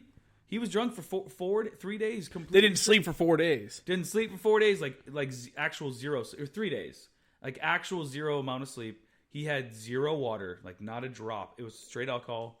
He was, working out, taking a bunch of supplements, right, and no fucking sleep and drugs. That guy what the could, fuck? it sounds kind of lame saying, but that guy could party. The guy who he knows. So my buddy knows this guy in He can Vegas. hang. I feel like Hot Rod. Brunky knows this I- guy in I like Vegas, to so that guy party. partied with us. Yeah.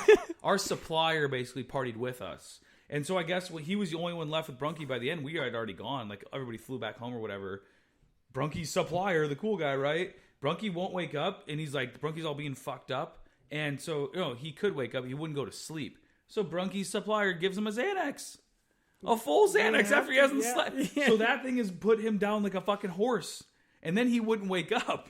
And then when he did wake up, he couldn't feel his arm. That's fucking crazy, man. Yeah, and like the junior, I remember like when I got to ANGLICO, it was like really strict on like you couldn't wear your hoodie until you deployed, and the junior Marines weren't allowed. What a stupid fucking rule. Well, because it was like the I know what concept you're was saying. like I know what you're saying. if you I get respect called you. out on it and you can't speak on the unit, you're gonna make the unit look like shit. Yeah. And so, okay. But we also weren't allowed, not like the new guys weren't allowed in the second deck lounge. Oh, I remember. So like it was like the I never- christening moment, like the first time I got invited. you have to get vouched for to get in there. Yes. It's a cool ass moment. And they remember Was it really enforced, though? Fuck yeah, they had the new guys. Do you remember the new guys would they'd stand at by the door at parade yeah, and they would hand out cold beers to people that would enter. Shut the fuck up. Swear. Dude, I never went And to it was the like, barracks. I was like, my dudes live in the barracks. It You think was- it's too crazy. He tried to talk on behalf of the barracks, and he was one of the guys that like was married right away, so he never really lived in the barracks. Dude, hold all on, 8 hold years on, I was in the hold on. barracks. Completely different I life. spent a few months in the barracks. A few months. All 8 years I was That's in the barracks. insane, though. You got to spend more than, dude. You got to get in like a couple Christmases in the barracks where you're like It was fucking a couple Thanksgivings in the rough. barracks where you're like, okay, now you see who's the real ones. Do you remember? So I would honestly like. on Thanksgiving back when I was in Lejeune, because I think I was deployed for every fucking Thanksgiving out here. But at Lejeune, I would bring in a dude. I would always have hey, who's at the barracks? Hey, I hated that. I fucking hated that. I hated that. I'm not fucking homeless. I have family in a different state. I didn't make it like that. I'm sorry. I remember I was bringing a kid though, and I told the kid, I was like, "Hey, if you got nowhere to go, man, you want to come over and eat with us? Me and my neighbors are gonna be eating and stuff." And he's he like, dresses up all weird, and it's like awkward. Dude, it was so weird. You see people with their showed family? up with a bottle of Wild Turkey, and I'm like, "Oh my god, he's an alcoholic!" I have never seen anybody drink Wild Turkey that's not an alcoholic, and there's not issues. He started getting drunk and started hitting on my old lady and my neighbor's wife, both of them. And I'm like, what are you fucking doing, bro? And he's like, someone should give me a tour of the upstairs and blah, blah, blah, where the bedrooms were. I'm like, all right, this is a bad idea. Kramer's downstairs and he's like, what the fuck? No one took him. Was he it was super weird. I wouldn't talk to him after that. The barracks really enforces drinking bad. I shouldn't say humbles. Yeah, you're right. But that's not everybody though. Some people, there's some people get a core group of super fitness guys too. Well, usually they're also intense alcoholics. Fuck yeah, I was pissing blood. You get a bleed. My MPs in Japan would drink No Explode and mix it with vodka. And they were probably 200 pounds and 10% body fat. And they would go there to the gym and get fucking hammered and work out. And then the barracks are so the reason you keep junior Marines away is because the barracks get fucking scary when these the ANGLICO guys that are legit when they would get fucking drunk. That 19-year-old Lance Corporal that's never done anything, they're fucking. They don't stand a chance. Yeah, they're screwed. They go straight for them. They start throwing beer bottles at them. What's your fucking problem? Where the fuck we were used to line our you? boots up in Japan, but they were it was funny. But we would whip bottles at them at the wall, and they would have to do it. But they would be hammered funny that too. is. There was a formation in the entire CLB 31 for 31st MU, so it's engineers and all them. Sergeant Major had them all lined up after a 96.